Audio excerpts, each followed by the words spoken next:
إن الحمد لله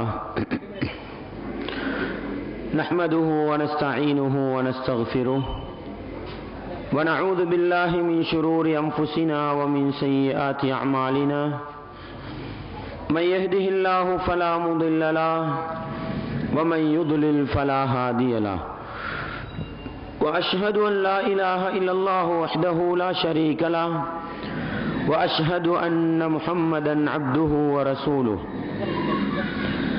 يا أيها الذين آمنوا اتقوا الله حق تقاته ولا تموتن إلا وأنتم مسلمون يا أيها الناس اتقوا ربكم الذي خلقكم من نفس واحدة وخلق منها زوجها وبث منهما رجالا كثيرا ونساء واتقوا الله الذي تساءلون به والأرحام إن الله كان عليكم رقيبا يا أيها الذين آمنوا اتقوا الله وقولوا قولا سديدا يصلح لكم أعمالكم ويغفر لكم ذنوبكم ومن يطع الله ورسوله فقد فاز فوزا عظيما أما بعد فإن أصدق الحديث كتاب الله وخير الهدي هدي محمد صلى الله عليه وسلم وشر الأمور محدثاتها وكل محدثة بدعة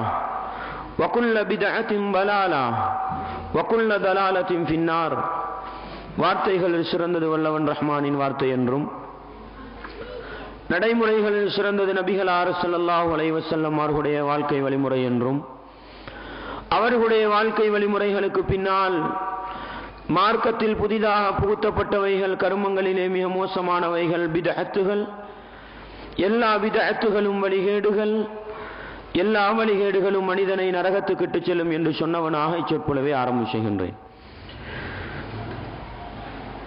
அன்பார்ந்த இஸ்லாமிய சகோதரர்களே, தாய்மார்களே, சகோதரிகளே, வல்லவன் ரஹ்மானின் பேரருளால் இன்றைய தினமும் அவனுடைய மார்க்கத்திலிருந்து குர்ஆன் ஹதீஸிலிருந்து ஒரு சில விடயங்களை படிக்கின்ற கேட்கின்ற பாக்கியம் எனக்கும் உங்களுக்கும் கொடுக்கப்பட்டிருக்கின்றது.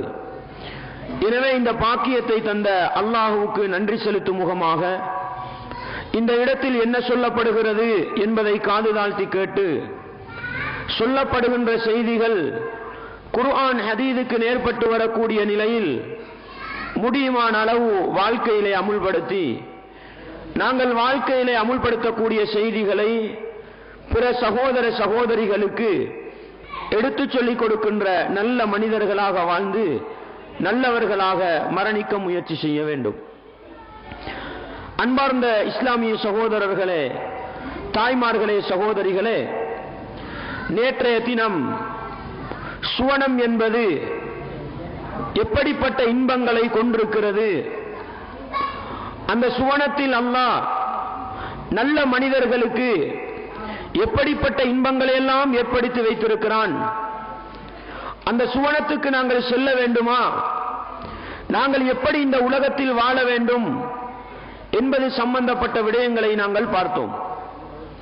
அன்பார்ந்த இஸ்லாமிய சகோதரர்களே, தாய்மார்களே, சகோதரிகளே, குர்ஆனிலே அல்லாஹ் மிக முக்கியமான ஒரு வழிமுறையை வைத்திருக்கிறான். என்னவென்று சொன்னால், எங்கெல்லாம் அல்லாஹ் சுவனத்தை பற்றி பேசுவானோ அந்த இடத்தில் நரகத்தை பற்றியும் அல்லாஹ் சொல்லிவிட்டு போகின்ற ஒரு பகுதியை நாங்கள் பார்க்கலாம்.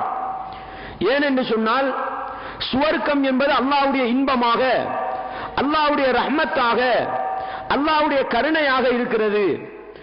அதனுடைய இன்பங்களை படிக்கிற ஒரு மனிதன் அல்லாஹ் இரக்கமுள்ளவன் என்று மாத்திரம் விளங்கிக் கொண்டு அவனுடைய இரக்கத்தை மாத்திரம் எதிர்பார்த்து கெட்டுப்போய் விடக்கூடாது.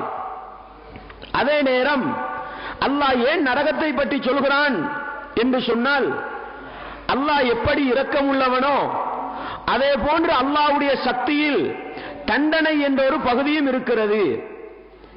அந்த பகுதியும் சொல்லப்பட்டால்தான் ஒரு மனிதனுக்கு அல்லாஹ்வுடைய இரக்கத்தையும் எதிர்பார்க்க வேண்டும், அல்லாஹ்வுடைய தண்டனையையும் எதிர்பார்த்து பயந்து வாழ வேண்டும். அப்பொழுதுதான் ஒரு மனிதனுக்கு நல்லவனாக வாழலாம்.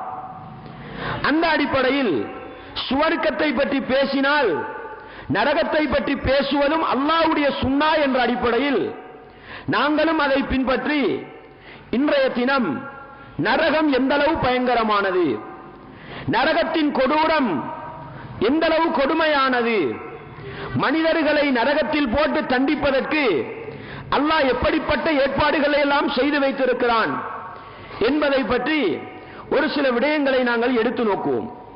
புகாரியிலே 4850வது செய்தி. நபிகளார் ஸல்லல்லாஹு அலைஹி வஸல்லம் அவர்கள் சொல்லுகின்றார்கள், அல்லாஹ் சொல்கிறானாம், சுவனத்தை பார்த்து சொல்கிறானாம், அந்த ரஹ்மதி, சுவனமே நீ என்னுடைய ரஹ்மத்தாக என்னுடைய அருளாக இருக்கின்றாய்.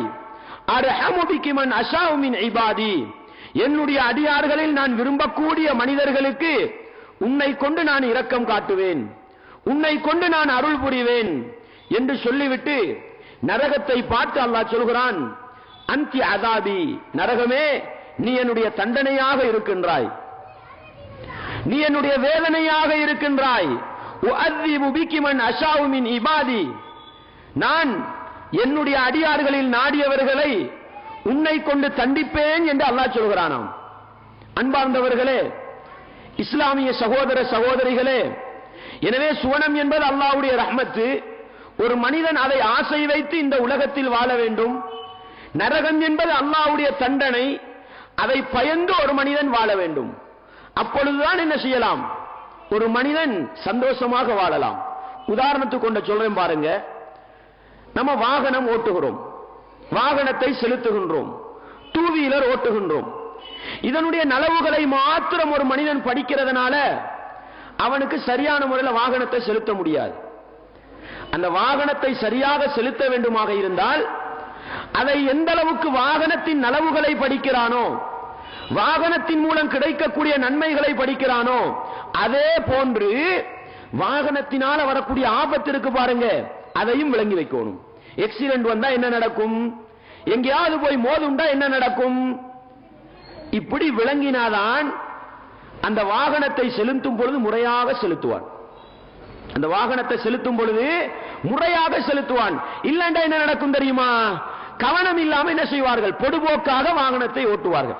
இதனாலதான் நிறைய என்ன நடக்குது, எக்ஸிடென்ட்கள் நடக்குது பாருங்க, அதுதான் காரணம். எனவே உலக நியதி கூட இதுதான். எனவே ஒரு மனிதன் உலகத்திலே நல்லவனாக வாழ வேண்டுமா, அல்லாஹ்வுடைய ரஹ்மத்து சுவனத்தை பற்றியும் விளங்க வேண்டும், அல்லாஹ்வுடைய அதாபு நரகத்தை பற்றியும் விளங்க வேண்டும். சுருக்கமாக அல்லாஹ் சொல்கிறான், இன்ன பத்ஷ ரப்பிக லஷதீத், உங்களுடைய ரப்பின் பிடி பயங்கரமானது, கடுமையானது, அதன் பக்கம் நீங்கள் வந்து விடாதீர்கள் என்று அல்லாஹ் சொல்கிறான். அல்லாஹ்வுடைய பிடி இருக்குதானே, மிக பயங்கரமானது, எப்படியெல்லாம் இருக்குது என்று பாருங்கள். அந்த நரகத்தை பற்றி நபிகளார் ஸல்லல்லாஹு அலைஹி வஸல்லம் அவர்கள் எப்படி சொல்கிறார்கள். நேற்றைய தினம் நாங்கள் பார்த்தோம், சுவனம் எந்த அளவு விசாலமானது, சுவனத்தின் இன்பம் எந்த அளவுக்கு விசாலமானது. உலகத்திலே உச்சகட்ட இன்பம் அனுபவித்த மனிதன் அல்லது உலகத்தில் மிக பயங்கரமான கஷ்டத்தில் இருந்த ஒரு மனிதன், வறுமை கோட்டுக்கு கீழால் வாழ்ந்த ஒரு மனிதனை எடுத்து சுவனத்தை அப்படி அல்லாஹ் காட்டிட்டு இருப்பான் பாருங்க, அதனோட உலகத்தில் பட்ட கஷ்டமெல்லாம் அவனுக்கு மறந்து போயிரும் பாருங்க. அதே போன்றுதான் உலகத்தில் மிக உச்சகட்ட இன்பத்தில் இருந்த ஒரு மனிதனை எடுத்து நரகத்தெல்லாம் அப்படி காட்டிட்டு எடுத்தா அல்லாஹ் என்ன தெரியுமா கேட்பான், நீ உலகத்தில் ஏதாவது இன்பம் அனுபவித்திருக்கிறாயா? அந்த மனிதன் என்ன சொல்லுவான், என்னை படைத்த ரப்பே, உலகத்தில் நான் எந்த இன்பத்தையும் கண்டதில்லை. என்ன காரணம், நரகத்தை பார்த்தவுடனே, நரகத்தை கண்டவுடனே உலகத்தில் பட்ட இன்பங்கள் எல்லாம் மறந்து போய் விடுகிற அளவுக்கு அந்த நரக தண்டனை படு பயங்கரமானது என்பதை நபிகளார் ஸல்லல்லாஹு அலைஹி வஸல்லம் அவர்கள் எனக்கும் உங்களுக்கும் சொல்லித் தருகிறார்கள். முஸ்லிமிலே 2807வது செய்தியாக பதிவு செய்யப்பட்டிருக்கிறது. அதே போன்று பாருங்கள், இந்த நரகம் எந்த அளவுக்கு பெரியது தெரியுமா, எந்த அளவுக்கு விசாலமானது தெரியுமா. நபிகளார் ஸல்லல்லாஹு அலைஹி வஸல்லம் அவர்கள் சொல்கிறார்கள், யூதா பி ஜஹன்னம யௌமைதின், மறுமை நாளையில் நரகத்தை இழுத்துக் கொண்டு வரப்படுமாம், நரகத்தை இழுத்துக் கொண்டு வரப்படுமாம். எப்படி, லஹா சபூன அல்ஃப சிமாமின், 70,000 கடிவாளம் நரகத்துக்கு இருக்குமாம், 70,000 கடிவாளம் நரகத்துக்கு இருக்குமாம். அந்த ஒவ்வொரு கடிவாளத்தையும் சபூன அல்ஃப மலக்கின் யஜுர்ரூனஹா, ஒவ்வொரு கடிவாளத்தையும் இழுக்கிறதுக்கு 70,000 பேர் மலக்குமார்கள் இருப்பாங்களாம். அல்லாஹு அக்பர். 70,000 பெருக்குங்க. 70,000 பெருக்குங்க. 70,000 கடிவாளம் இருக்குது. ஒவ்வொரு கடிவாளத்தை இழுப்பதற்கு 70,000 மலக்குமார்களாம். அப்படி என்றால் இந்த நரகம் எந்த அளவு விசாலமானதாக இருக்கும், எந்த அளவுக்கு பெரியதாக இருக்கும், அந்த அளவுக்கு பெரிதாக அல்லாஹ் தயார் செய்து வைத்திருக்கிறான்.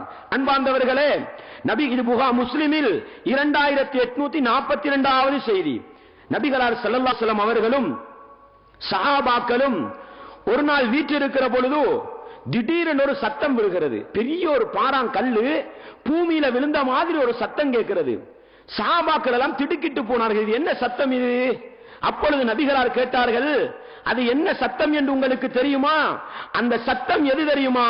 நபிகளார் சொன்னார்கள், ஹாதா ஹஜருன், அது ஒரு கல்லு, ருமிய பிஹி ஃபின்னார் முந்து 70 கரீபன். நபிகளார் சொன்னாங்க, 70,000 வருஷத்துக்கு முன்னால நரகத்தில ஓரத்துல இருந்து, நரகத்தில வாய்க்கட்டுன்னு சொல்லுவாங்க தானே, அதிலிருந்து போடப்பட்ட ஒரு கல்லு இன்றைக்கு தான் அதனுடைய அடிக்கு போய் சேர்ந்து இருக்குன்னு சொன்னாங்க. அல்லாஹு அக்பர்.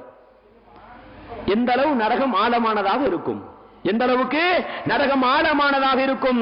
நபிகளார் சொன்னார்கள், ஃபஹுவ யல்வி ஃபின்னாரில் ஆன், அது இன்னமும் போய்க்கொண்டே இருக்கிறது.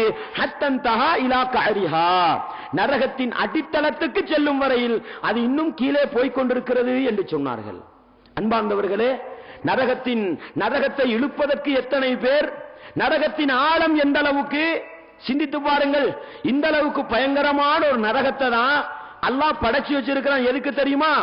அல்லாஹ்வுடைய பேச்சை கேட்காம, நபிகளாருடைய வழிகாட்டுதலை பார்க்காம உலகத்துல தான் தோண்டித்தனமாக நடந்து விட்டு போகிறார்கள் பாருங்கள். அவர்களை எல்லாம் போட்டு தண்டிப்பதற்கல்ல, அதை தான் நம்ம விளங்கணும். அவர்களை எல்லாம் போட்டு தண்டிப்பதற்கல்ல சகோதரர்களே, தண்டிப்பது இரண்டாவது. எதற்கு தெரியுமா இந்த நரகத்தை வச்சிருக்கிறான்ல? இந்த நரகத்தை சொல்லி சொல்லி மனுஷனை பயப்படுத்துறான். நீ நரகத்துக்கு வந்துட வேண்டாமப்பா, நீ நரகத்துக்கு வந்து விடாதே என்று நரகத்தை சொல்லி சொல்லி அல்லாஹ் பயப்படுத்துகிறான். அதையும் மீறி போனீங்கன்னு சொன்னா அல்லாஹ் பாதுகாக்கணும். அந்த நரகம் பயங்கரமானது. எந்த அளவுக்கு பயங்கரமானது தெரியுமா? புகாரியிலே 3260வது செய்தியாக பதிவு செய்யப்படுகிறது. நரகத்தில சூடு இருக்குத்தானே, நரகத்தில உஷ்ணம் இருக்குத்தானே, நரகத்துக்கே தாங்க இயலாதாம், நரகத்துக்கே தாங்க முடியாதாம். அதனால் அந்த நரகம் என்ன செய்ததாம்? அல்லாஹ் கிட்ட போய் சொன்னதாம், இஸ்தகத்தின் நாரு இலா ரப்பிஹா, நரகம் போய் அல்லாஹ்ட்ட முறைப்பாடு செய்கிறது. ரப்பி அக்கல பஅதி பஅதா, என்னில் ஒரு பகுதியை சாப்பிட்டு விடுகிறது. நரகம் போய் சொல்லுதாம், நரகத்தில சூட்டிட உச்சகட்டம் ஒரு பகுதி என்ன செய்து விடுகிறது? விழுங்கி விடுகிறது. எனவே எனக்கு 2 மூச்சு விடுறதுக்கு அவகாசம் தாண்டு கேட்குதாம். அல்லாஹு அக்பர். நரகத்தில சூட்ட நரகத்துக்கு தாங்க இல்லாம சூட்ட கொஞ்சம் வெளியாக்குறதுக்கு என்ன கேட்குது? அவகாசம் கேட்கிறது. அல்லாஹ் சொல்கிறான், 2 மூச்சு விடுகிற அவகாசம் நரகத்துக்கு இருக்கிறது. ஒரு மூச்சு எப்ப விடும் தெரியுமா? கோடை காலத்தில் விடும். ஒரு மூச்சை குளிர்காலத்தில் விடும். சொல்லிவிட்டு நபிகளார் சொன்னார்கள், ஃபஅஷத்து மா தஜிதுன மினல் ஹர்ரி, நீங்கள் உலகத்தில் காணுகிற உச்சகட்ட சூடு இருக்கிறது அல்லவா, நரகம் விடுகிற மூச்சுடைய வெளிப்பாடு என்று சொன்னார்கள். வெளிப்பாடு என்று சொன்னார்கள். நீங்கள் உலகத்தில் காணுகிற உச்சகட்ட குளிர் நரகம் விடுகிற மூச்சின் இன்னொரு வடிவம் என்று சொன்னார்கள். அல்லாஹு அக்பர். சிந்தித்து பாருங்கள். இந்த இந்தியா பிரதேசத்திலே ஏப்ரல் மாதம் கடுமையான சூடடிக்கக்கூடிய மாதம் அல்லவா, அந்த மாதத்தில் அடிக்கிற சூட்டை தாங்கலாமா? பத்திரிகைகளில் பார்க்க முடியும், பல பேர் மரணித்து விடுவார்கள், பல பேர் இறந்து விடுவார்கள். இலங்கை திருநாட்டை எடுத்துக்கொண்டாலும் அந்த ஏப்ரல் மாதத்தில் அடிக்கக்கூடிய சூடு இருக்குது அல்லவா, கடுமையாக இருக்கும் சூடு, முழு இலங்கையையும் தாக்கும். சாதாரணமா அடிக்கக்கூடிய சூடு இப்படி இருக்குதுண்டா, நீ கொஞ்சம் அப்படி மத்திய கிழக்கு நாடுகள் இருக்குத்தானே, அந்த நாடுகளுக்கு போய் பாருங்க, அந்த கட்டத்தில் எப்படி கடுமையாக சூடடிக்கிறது. அன்பார்ந்தவர்களே, நபிகளால் சொன்னார்கள், உலகத்தில் நீங்கள் காணுகிற உச்சகட்ட சூடு நரகம் விடுகிற மூச்சின் வெளிப்பாடு என்று சொன்னார்கள். இந்த உலகத்தில் எங்களால் அந்த சூட்டை தாங்க முடியுதா? அந்த சூட்டளவுக்கு போக தேவையில்லைங்க. இந்த காலத்தில் சூரியன் அடிக்குது பாருங்க, நிழல் இல்லாம இருக்கலாமா? ஃபேன் இல்லாம இருக்கலாமா? இந்த அளவுக்கு இருக்குது என்று சொன்னா நரகத்திர சூடு எப்படி இருக்கும் கொஞ்சம் கற்பனை செய்து பாருங்கள். இதை கற்பனை செய்வதுதான் என்னை உங்களை நல்லவனாக வாழ வைக்கும். இந்த சூடை இப்படி இருக்குது என்று சொன்னா நரகத்து சூடு என்னால தாங்க முடியுமான்னு கேட்டு பாருங்க. பாவங்களை செய்யும் பொழுது, அல்லாஹ்வுக்கு மாறு செய்யும் பொழுது கொஞ்சம் கேட்டு பாருங்கள், இந்த சூட்டையே என்னால தாங்க முடியாம இருக்குதப்பா, அந்த நரக சூட்டை தாங்க முடியுமா என்று கேளுங்கள். உடனே பாவத்தை விட்டு விலகுவதற்கு அந்த நரகத்தை பற்றிய பயம் காரணமாக இருக்கும். நபிகளார் ஸல்லல்லாஹு அலைஹி வஸல்லம் அவர்கள் சொன்னார்கள், நாருக்கும் ஜுஸும் மின் 70 ஜுஸன் மின் நாரி ஜஹன்னம் என்று சொன்னார்கள். நீங்கள் உலகத்தில் பாவிக்கிற நெருப்பு இருக்கிறது அல்லவா, நீங்கள் உலகத்தில் பாவிக்கிற நெருப்பு இருக்கிறது அல்லவா, அந்த நெருப்போ நரக நெருப்பின் 70 பங்கில் ஒரு பகுதி என்று சொன்னார்கள். அல்லாஹு அக்பர். எப்படிங்க அல்லாஹ் நரகத்தை படைச்சி அந்த நரக நெருப்புட சூடு இருக்குத்தானே, அந்த சூட்டை அல்லாஹ் 70 பங்கா பிரிக்கிறான். 70 பங்கா பிரிச்சு ஒரு பங்கை தான் உலகத்துக்கு தந்திருக்கிறானா. சஹாபாக்கள் கேட்டார்கள், அல்லாஹ்வின் தூதரே, இந்த ஒரு பங்கு போதுமே மனிதனை தண்டிக்கிறதுக்கு? உலகத்தில் உள்ள நெருப்பு போதுமே மனிதனை தண்டிப்பதற்கு? அதுக்கு 69 மடங்கு அதிகரிக்க வேண்டுமா என்று கேட்டபொழுது நபிகளார் சொன்னார்கள், அதுதான் அல்லாஹ் வைத்திருக்கிற நியதி. நீங்கள் உலகத்தில் பாவிக்கிற அந்த நெருப்போடு 69 மடங்கு சூடையேற்றிதான் நரக தண்டனை கொடுக்கப்படும் என்று நபிகளார் ஸல்லல்லாஹு அலைஹி வஸல்லம் அவர்கள் சொன்னார்கள். என்றால் அன்பார்ந்தவர்களே, இஸ்லாமிய சகோதர சகோதரிகளே, நாங்கள் நெருப்போடு நிறைய சம்பந்தப்பட்டிருக்கிறோம். அப்படித்தானே? நெருப்போடு நிறைய சம்பந்தப்பட்டிருக்கிறோம். சமையல் அறைகளில் நிறைய சம்பந்தப்படுகிறோம். அந்த நெருப்பின் ஒரு துளி, உலகத்தில் இருக்கக்கூடிய நெருப்புடைய ஒரு துளி கையில பட்ட எவ்வளவு வருத்தமா இருக்குதுங்க, எவ்வளவு வருத்தமா இருக்குது. உலகத்தின் நெருப்பில் சிறிய ஒரு துளி நம்மோட உடம்புல பட்டாலே இந்த உடம்பால தாங்க முடியாது என்று சொன்னா, அந்த நெருப்புக்கு மேல 69 மடங்கு சூடை ஏத்தினா எப்படி வருத்தமாக இருக்கும், எவ்வளவு கஷ்டமாக இருக்கும் என்று கொஞ்சம் சிந்தித்து பாருங்கள். அந்த அளவுக்கு படு பயங்கரமானதுதான் நரகம். அன்பார்ந்தவர்களே, இஸ்லாமிய சகோதர சகோதரிகளே, இந்த அளவு நரகத்தின் சூடு கடுமையானது என்பதை நானும் நீங்களும் விளங்கிக் கொண்டு, யா அல்லாஹ், என்னை அந்த நரகத்துக்குள் செலுத்தி விடாதே ரப்பே என்று பிரார்த்தனை செய்யணும். நபிகளார் ஸல்லல்லாஹு அலைஹி வஸல்லம் அவர்கள் அத்தஹியாத்திற்கு தானே, தொழுகையில் இருக்கக்கூடிய அத்தஹியாத்திலே கடைசி அத்தஹியாத்தில் அமர்ந்து விட்டால் நபிகளார் 4 விடயங்களை விட்டு பாதுகாப்பு தேட சொன்னார்கள். அதில் ஒன்று என்ன தெரியுமா? அல்லாஹும்ம இன்னி அஊது பிக மினன் நார், என்னை படைத்த ரப்பே, நரகத்தை விட்டும் நான் உன்னிடத்தில் பாதுகாப்பு தேடுகிறேன் என்று நபிகளார் அதிகம் அதிகம் தேடச் சொன்னார்கள். ஏன் தெரியுமா? ஒரு மனிதன் அந்த நரகத்துக்கு போய்விடக் கூடாது. ஒரு மனிதன் அந்த நரகத்துக்கு போய்விடக் கூடாது. பாருங்கள் சகோதரர்களே, நரக நெருப்பின் சூட்டின் விபரீதத்தை நபிகளார் இப்படி சொல்கிறார்கள். மறுமை நாளையில் நரகத்தில் கொடுக்கப்படுகிற தண்டனைகளில் குறைந்த தண்டனை யாருக்கு தெரியுமா? நபிகளாருடைய பெரிய தந்தை அபூ தாலிப் இருக்கிறார் அல்லவா, அந்த அபூ தாலிபுக்கு தான் நரகத்தில் குறைந்த தண்டனை என்று சொன்னார்கள். ஏன்? 23 வருட காலம் 13 வருட காலம் காபிராக இருந்தாலும் நபிகளாருக்கு பக்கபலமாக இருந்தார்களா இல்லையா? மக்காவிலே இஸ்லாத்தை பிரச்சாரம் செய்வதற்கு உறுதுணையாக இருந்தார்களா இல்லையா? அதனால் அல்லாஹ் ஒரு அவகாசம் கொடுக்கிறான். நபிகளார் சொன்னார்கள், நரகத்திலே குறைந்த தண்டனை என்னுடைய பெரிய தந்தை அபூ தாலிபுக்கு கொடுக்கப்படும். என்ன தெரியுமா தண்டனை? வஹுவ முன்தஇலும் பினஅலத்தைன், நெருப்பால 2 செருப்பு போட்டிருப்பாரு. நெருப்பால 2 செருப்பு போட்டிருப்பார். நபிகளார் சொன்னார்கள், யக்லி மின்ஹுமா திமாஉஹு என்று சொன்னார்கள். காலில போட்டிருக்கிற செருப்புட சூடு மூளை கொதித்து வடியும் என்று சொன்னார்கள். அல்லாஹு அக்பர். இலகுவான தண்டனையை இப்படி என்று சொன்னா சிந்தித்து பாருங்கள் சகோதர சகோதரிகளே. நரகத்துல பயங்கர தண்டனையை வர்ணிக்கலாமா? நரகத்துல பயங்கர தண்டனையை பேசலாமா? அதுக்குத்தான் நபிகளார் குறைஞ்சதை சொன்னாங்க. காலுக்கு நெருப்பால் செருப்பணியப்படும், மூளை கொதித்து வடியும் என்று சொன்னார்கள். அந்த அளவுக்கு பயங்கரமானதுதான் நரகத்தின் தண்டனை என்பதை நானும் நீங்களும் உள்ளத்தில் ஆழமாக வைத்துக் கொண்டு என்ன தெரியுமா செய்யணும்? தவறு செய்கிற பொழுதெல்லாம், பாவம் செய்கிற பொழுதெல்லாம் இந்த தண்டனையை ஞாபகப்படுத்தி, இந்த தண்டனைக்கு நான் போய்விடக் கூடாது, என்னை திருத்திக் கொள்ள வேண்டும் என்று முடிவெடுக்க வேண்டும். அன்பார்ந்தவர்களே, இஸ்லாமிய சகோதர சகோதரிகளே, இஸ்லாம் எனக்கும் உங்களுக்கும் சின்னொரு அவகாசம் தந்திருக்கிறது. என்ன அவகாசம் தெரியுமா? நரகத்தில சூட்டை டெஸ்ட் பண்ணி பார்க்கிறதுக்கு. நரகத்திர சூட்ட டெஸ்ட் பண்ணி பார்க்கிறதுக்கு சின்ன ஒரு அவகாசம் தந்திருக்கிறது. ஆனா அது நபிகளாருடைய காலத்துல மிச்சம் பொருத்தமாக இருந்திருக்கும். என்ன தெரியுமா, சஹாபாக்கள் மணல்ல தானே தொழுவாங்க. இன்னைக்கு மாதிரி பாய் போட்டு மார்பல் போட்டு அந்த ஏசி எல்லாம் போட்டு நபித்தோழர்கள் தொழல. இது மாதிரி மணல்ல தான் தொழுதாங்க. துஹருடைய நேரம் இருக்குத்தானே, அனல் பறக்கும். அந்த மக்காவுடைய சூட்டை பற்றி வரலாற்று ஆசிரியர்கள் எழுதும் பொழுது என்ன சொல்லுவாங்க தெரியுமா, ஒரு இறைச்சி துண்டை கொண்டு போய், பச்சை இறைச்சி துண்டை கொண்டு போய் அந்த மணல் சூட்டிலே போட்டால் அந்த இறைச்சி துண்டை என்ன செஞ்சிருமாம், வெந்துருமா. அதனாலதான் பிலாலை படுக்க வைத்து கொடுமை செய்தார்கள். அம்மார் ரலியல்லாஹு அன்ஹுவை படுக்க வைத்து கொடுமை செய்தார்கள். இல்லன்னா மணல்ல படுக்க வைக்கிற என்னங்க தண்டனை இருக்குது, உடம்ப வேக வைத்து விடும். லுஹருடைய நேரம் வரும். நபிகளார் என்ன தெரியுமா சொல்லுவாங்க, சஹாபாக்களை பார்த்து, அப்ரிது பிஸ்ஸலாஹ், லுஹர் தொழுகையை பிற்படுத்துங்கள், லுஹர் தொழுகையை பிற்படுத்துங்கள் என்று சொல்வார்களாம். எதுவரைக்கும் தெரியுமா, கொஞ்சம் நிழல் விழட்டும், கொஞ்சம் சூடு தனியட்டும், லுஹர் தொழுகையை பிற்படுத்துங்கள் என்று சொல்லிவிட்டு நபிகளார் சொன்னார்களாம். என்ன சொல்வார்கள் தெரியுமா, ஃபஇன்ன ஷித்தத்தல் ஹர்ரி மின் ஃபைஹி ஜஹன்னம் என்று சொல்வார்களாம். இந்த சூடு இருக்கிறது அல்லவா, நரக நெருப்புடைய உஷ்ணத்தின் வெளிப்பாடு என்று சொல்வார்களாம். அதனால கஷ்டப்பட்டு சூடோட சூடாக மணல்ல நெத்திய வச்சு நீங்க சுஜூது செய்ய வேண்டிய அவசியம் கிடையாது. கொஞ்சம் சூடு அணிந்த பிறகு லுஹரை தொழுது கொள்ளுங்கள் என்று சொல்வார்களாம். அல்லாஹு அக்பர்.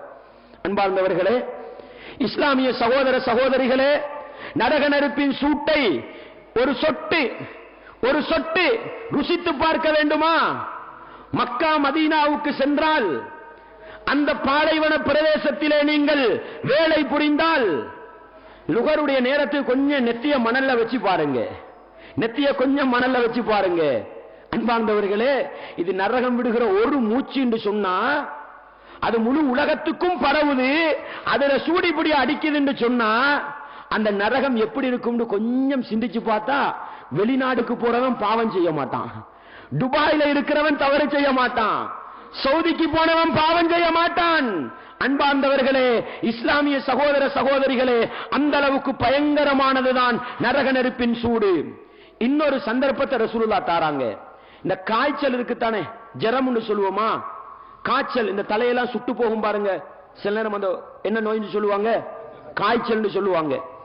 அந்த காத்தி நபிகளார் ஸல்லல்லாஹு அலைஹி வஸல்லம் என்ன தெரியுமா சொன்னாங்க, நபிகளார் ஸல்லல்லாஹு சொல்லுவாங்க, காய்ச்சல் வந்து விட்டால், அந்த காய்ச்சல் அதிகரித்து விட்டால், ஃபஅப்ரிது வாபில் மா, தண்ணீரை கொண்டு அதை குளிர்படுத்துங்கள் என்று சொல்வார்கள். நபிகளார் ஸல்லல்லாஹு அலைஹி வஸல்லம் அவர்கள் வைத்தியம் இல்லாத காலத்துல, விஞ்ஞான அறிவு இல்லாத காலத்துல என்ன உண்மையை சொல்லிட்டு போறாங்க, காய்ச்சல் அதிகரித்து விட்டால் தண்ணீரை ஊற்றி உங்களை குளிர்படுத்திக் கொள்ளுங்கள் என்று சொன்னார்கள். இன்றைக்கு காய்ச்சல் கடுமையாகிய நிலையில் வைத்தியசாலைக்கு கொண்டு போனால் என்ன தெரியுமா செய்வார்கள், முதலாவது தண்ணியால உடம்ப நினைச்சு குளிர்படுத்துவாங்க, அதுக்கு பின்னால்தான் மருந்து செய்வாங்க. உங்க நாட்டு அந்த வளம் இருக்குதா? நம்ம நாட்டில் அதை செய்வாங்க. கடுமையான காய்ச்சலில் ஒருவரை வைத்தியசாலையில் கொண்டு போய் நிறுத்திவிட்டால் முதலாவது செய்யற வேலை என்ன தெரியுமா, தண்ணீரை கொண்டு உடம்பு என்ன செய்வாங்க, நனைத்து கழுவி குளிர்படுத்துவார்கள். அதற்கு பிறகுதான் மருந்து செய்வாங்க. அல்லாஹு அக்பர். நபிகளார் சொல்லிட்டு போன சுன்னா எப்படி நடைமுறைப்படுத்தப்படுது என்று பாருங்க. இது இன்றைக்கு வைத்தியம் சொல்கிற ஒரு உண்மை. இந்த சூடு எதனால் வருகிறது? நபிகளார் சொன்னார்கள், அல் உம்மா மின் ஃபைஹி ஜஹன்னம் என்று சொன்னார்கள். காய்ச்சல் வந்தா அடிக்கிற சூடு இருக்குத்தானே, நரக நெருப்புடைய உஷ்ணம் என்று சொன்னார்கள். நரக நெருப்புடைய உஷ்ணம் என்று சொன்னார்கள். பொதுவாகவேங்க மனிதனுடைய உடம்புல சூடு இருக்குது. மனிதன் உடம்புல சூடு இல்லைன்னா செத்து போயிடுவான். நீங்க உங்களோட கையை பிடிச்சு பாருங்க, அடுத்தவர கையை தொட்டு பாருங்க, ஒவ்வொருத்தர் உடம்புலையும் ஒரு சூடு இருக்கும். அந்த சூடு வெறுப்ப தராது, அந்த சூடு உடம்புக்கு பாரமா இருக்காது. ஆனா காய்ச்சல் வந்தா பாருங்க, காய்ச்சல் வந்தா பாருங்க, முழு உடம்பும் அப்படியே என்ன செஞ்சிடும், சோர்வடைந்து போய்விடும். அந்த காய்ச்சலுடைய சூடு ஒருத்தருக்கு இருக்கு, நீங்க பக்கத்துல போய் தொட்டு பாருங்க, அனல் கைக்கு படும், ஒரு விதமான உஷ்ணம் கைக்கு படுமுங்க. அந்த அளவு வித்தியாசமான ஒரு சூடுதான். இதுக்கு முன்னால நீங்க பார்த்திருக்க மாட்டீங்க. இதுக்கு பிறகு நீங்க போய் பாருங்க, காய்ச்சல் வந்தவர்கிட்ட போய் கைய வச்சு பாருங்க, காய்ச்சல் இல்லாதவர் உடம்புல கைய வச்சு பாருங்க, அவரது உடம்புலையும் சூடு இருக்கும், காய்ச்சல் உள்ளவரது உடம்புலையும் சூடு இருக்கும். ஆனா இரண்டு சூட்டுக்கும் இடையில் பெரிய இடைவெளி இருக்கும், பெரிய வித்தியாசம் இருக்கும். டெஸ்ட் பண்ணி பாருங்க. காரணம் என்ன தெரியுமா? காய்ச்சலுடைய அந்த சூடு இருக்கிறது அல்லவா, அந்த நரக நெருப்புடைய உஷ்ணத்தின் வெளிப்பாடு என்று சொன்னார்கள். அப்ப காய்ச்சல் வரக்கூடிய ஒரு மனிதனுக்கு என்ன உணர்வு வரணும் தெரியுமா? காய்ச்சல் வந்தாலே இவ்வளவு கஷ்டமா இருக்குது, நரகத்துல சூட்ட போல இருக்கிற இந்த சூடு இவ்வளவு கஷ்டமா இருக்குதுண்டா, அந்த நரக சூடு எப்படி இருக்கும்னு கொஞ்சம் சிந்திச்சு பார்க்கலுமா இல்லதா? அதை சிந்திக்கிறதுக்கு நபிகளால் சந்தர்ப்பம் தருகிறார்கள். ஏன் இதெல்லாம் பார்த்து சிந்தித்து சிந்தித்து மனிதன் நரக செயல்களை விட்டு தூரமாக வேண்டும், பாவங்களை விட்டும் தூரமாகி தன்னை சுவனத்துக்கு நெருக்கமாக்கிக் கொள்ள வேண்டும் என்பதற்கு நபிகளார் ஒரு சில செம்பல், ஒரு சில எடுத்துக்காட்டுகளை இந்த உலகத்தில் எனக்கும் உங்களுக்கும் சொல்லித் தருகிறார்கள். அன்பார்ந்த இஸ்லாமிய சகோதரர்களே, இப்படி நரகத்துடைய சூடு இந்த அளவு பயங்கரமானதாக இருக்கும், இந்த அளவுக்கு கொடூரமானதாக இருக்கும். அடுத்த கட்டம் பாருங்கள். எங்க எல்லாருக்கும் ஒரு யோசனை வரலாம், இந்த மனிதனுடைய இந்த உடம்பால இந்த உலகத்தில் இருக்கிற நெருப்பையே தாங்க முடியல, 60 மடங்கு சூடேற்றப்பட்ட நெருப்ப இந்த உடம்பால தாங்க இயலுமா? அப்படிதானே? நம்ம உடனே முடிவெடுக்கலாம், அல்லாஹ் என்னை நரகத்துல போடுவான், உடனே நான் கரைஞ்சி நாசமா போயிருவேன், அதுக்கு பிறகு நமக்கு தண்டனை கிடைக்காதுன்னு மனுஷன் யோசிக்கலுமா இல்லதா? அன்பார்ந்தவர்களே, நரகத்துள்ளுக்கு மனுஷனை போடுற நேரத்தில் அல்லாஹ் எப்படி போடுவான் தெரியுமா? பாருங்கள், அல்லாஹ் சொல்லி காட்டுகிறான். 4வது அத்தியாயம் 56வது வசனம். இன்னல்லதீன கஃபரு பிஆயாத்தினா, யாரெல்லாம் எங்களுடைய வசனங்களை பொய்ப்பிக்கின்றார்களோ, சௌஃப நுஸ்லீஹிம் நாரா, அவர்களை நாங்கள் நரகத்தில் நுழைவிப்போம், அவர்களை நாங்கள் நரகத்தில் நுழைவிப்போம். குல்லமா நபிஜத் ஜுலூதுஹும் பத்தல்நாஹும் ஜுலூதன் கைரஹா லியதுகுல் அஸாப். அவனுடைய தோல் இருக்குத்தானே, தோல் அது பத்தி அது கருகி போகும் பொழுதெல்லாம் நாங்கள் புது புது தோலை மாற்றிக்கொண்டே இருப்போம். எதற்கு தெரியுமா? அவன் தண்டனைக்கு மேல் தண்டனை அனுபவிக்க வேண்டும், தண்டனைக்கு மேல் தண்டனை அனுபவிக்க வேண்டும் என்பதற்காக இந்த தோல் இருக்குதானுங்க, இதுதான் மாற்றப்படும். வருத்தத்தை உணர்றது எது தெரியுமா? மனிதன் உடம்புக்கு வருத்தத்தை உணர்றது எது தெரியுமா? இன்னைக்கு விஞ்ஞான உலகம், வைத்திய உலகம் சொல்கிறது, மனிதனுடைய தோல் இருக்குது பாருங்க, இந்த தோல் தான் வருத்தத்தை உணர்கிறதாம். அல்லாஹ் என்ன செய்வான் தெரியுமா? அந்த தோலை மாத்தி மாத்தி போட்டுக்கிட்டு இருப்பான். தண்டனை முடியாதுங்க, தோல் கரிந்து விட்டால் புதிய தோலை போட்டு கொடுமைப்படுத்திக்கிட்டே இருப்பான் அல்லாஹ். இந்த அளவுக்கு பயங்கரமான ஒரு ஏற்பாட்டை அல்லாஹ் செய்து வைத்திருக்கிறான் என்பதை நானும் நீங்களும் புரிந்து கொள்ள வேண்டும். பாருங்கள், நரகத்துடைய தண்டனையை பட்டுப்பட்டு நரகவாதிகள் நரக தண்டனையை தாங்க இயலாம என்ன சொல்லுவார்கள் தெரியுமா? மாலிக், நரகத்தின் காவலர் இருக்கிறார், அந்த மாலிக்கை அழைப்பார்களாம். வனாதௌயா மாலிகோ, மாலிகே என்று கூப்பிடுவாங்களாம், நரகத்தின் காவலரே என்று கூப்பிடுவாங்களாம். கூப்பிட்டு சொல்வார்களாம், அழைத்து சொல்வார்களாம், லியக்தி அலைனா ரப்பக, உங்களோட அல்லாஹ் கிட்ட போய் சொல்லுங்க, உங்களோட ரப்பு கிட்ட போய் சொல்லுங்க, எங்களை அழிச்சு போட சொல்லுங்க, இந்த நரகத்தில் வைக்கவானம்னு சொல்லுங்க என்று யார் சொல்வார்களாம்? நரகவாதிகள் இந்த நரகத்தின் காவலரை கூப்பிட்டு சொல்வார்களாம். அந்த நேரத்தில் அவர்களுக்கு சொல்லப்படுகிற பதில் என்ன தெரியுமா? இன்னக்கும் மாக்கிசூன், உங்களுக்கு நினைச்ச மாதிரி வெளியே வரையலாது, நீங்க இந்த நரகத்துள்ளுக்கே தான் இருக்க வேண்டும் என்று பதில் சொல்லப்படுமாம் என்ற செய்தியை சூரத்து ஸுஹ்ருஃபின் 77வது வசனத்தில் பார்க்க முடியும். அதே போன்று பாருங்கள், சூரத்துல் ஃபாத்திர் 36, 37வது வசனத்தில் நரக தண்டனையை இப்படி அல்லாஹ் வர்ணித்து சொல்கிறான். வல்லதீன கஃபரு, யாரெல்லாம் அல்லாஹ்வை மறுத்து நபிகளாரை மறுத்து காபிர்களாக வாழ்கிறார்களோ, லஹும் நாரு ஜஹன்னம், அவர்களுக்கு ஜஹன்னம் என்ற நரகம் இருக்கிறது. லா யுக்தா அலைஹிம் ஃபயமூது, அவர்களுக்கு தீர்ப்பு கொடுக்கப்பட்டு அவர்கள் நரகத்தில் மரணிக்கவும் மாட்டார்கள், நரகத்தில் அவர்களுக்கு மௌத்து கிடையாது. வலா யுகஃபஃபு அன்ஹும் மின் அஸாபிஹா, அவர்களுக்கு தண்டனை குறைக்கப்படவும் மாட்டாது. அல்லாஹு அக்பர். அந்த நரகத்துள்ளுக்கு அழிவும் கிடையாது, மனிதனுக்கு முடிவும் கிடையாது. தண்டனை குறைக்கப்படுமா?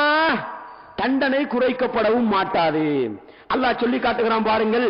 வயதஜன்னபுல் அஷ்கா, சுவனம் இருக்கிறது அல்லவா, அந்த சுவனத்தை விட்டு மூதேவிகள் எல்லாம் தூரப்படுத்தப்படுவார்கள்.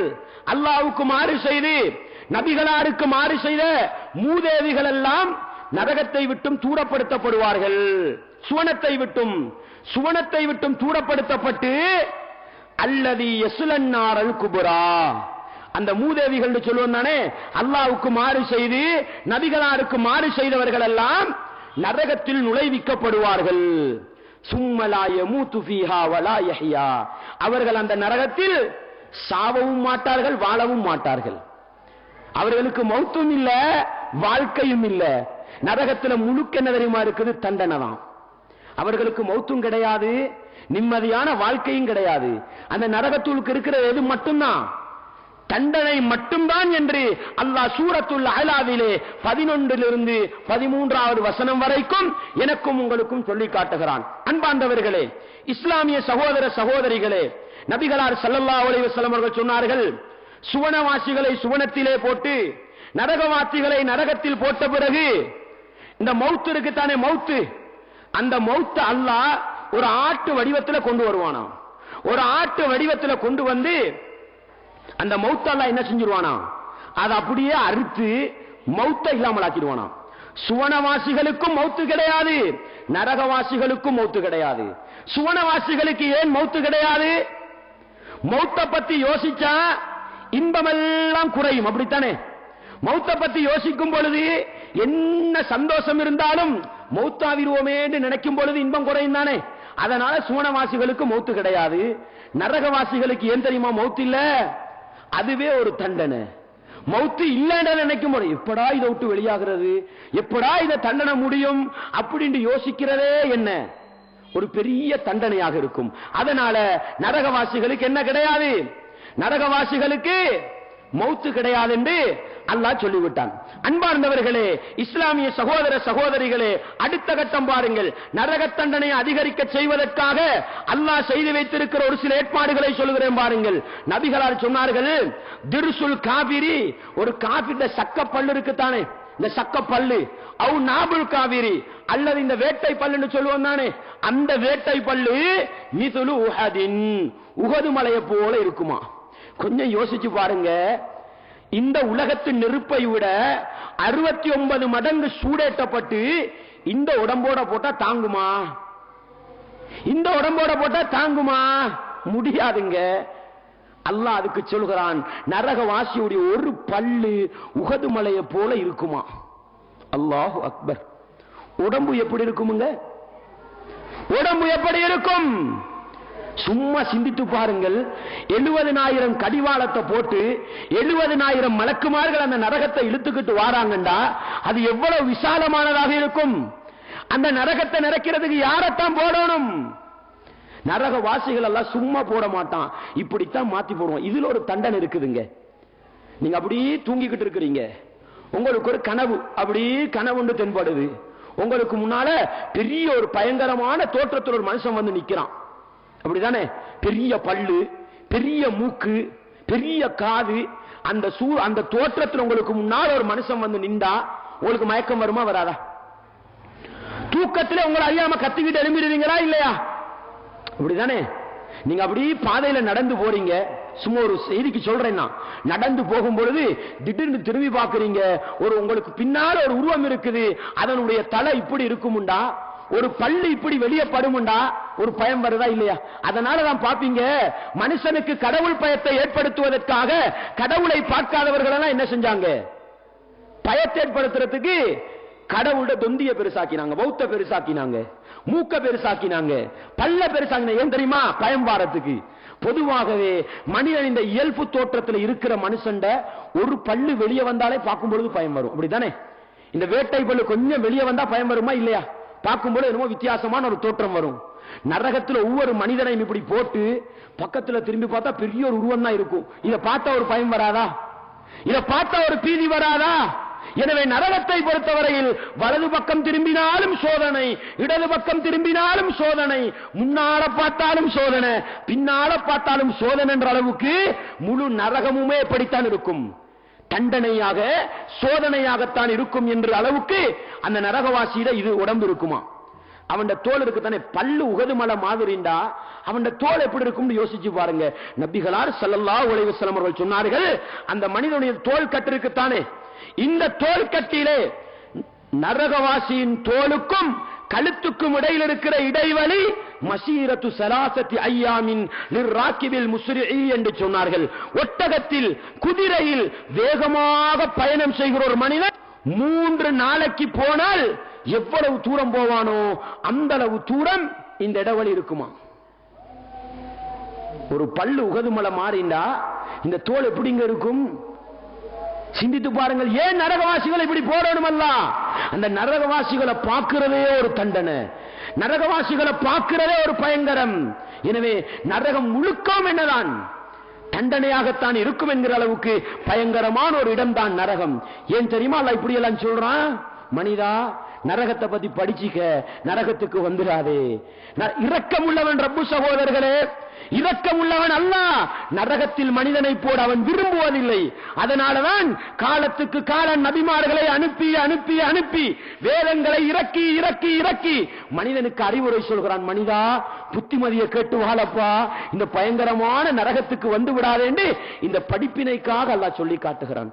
அன்பார்ந்தவர்களே, இஸ்லாமிய சகோதர சகோதரிகளே, உலகத்துல போதை வஸ்துக்களை பயன்படுத்துறாங்க பாருங்க, உலகத்துல மதுபானம் குடிக்கிறாங்க பாருங்க.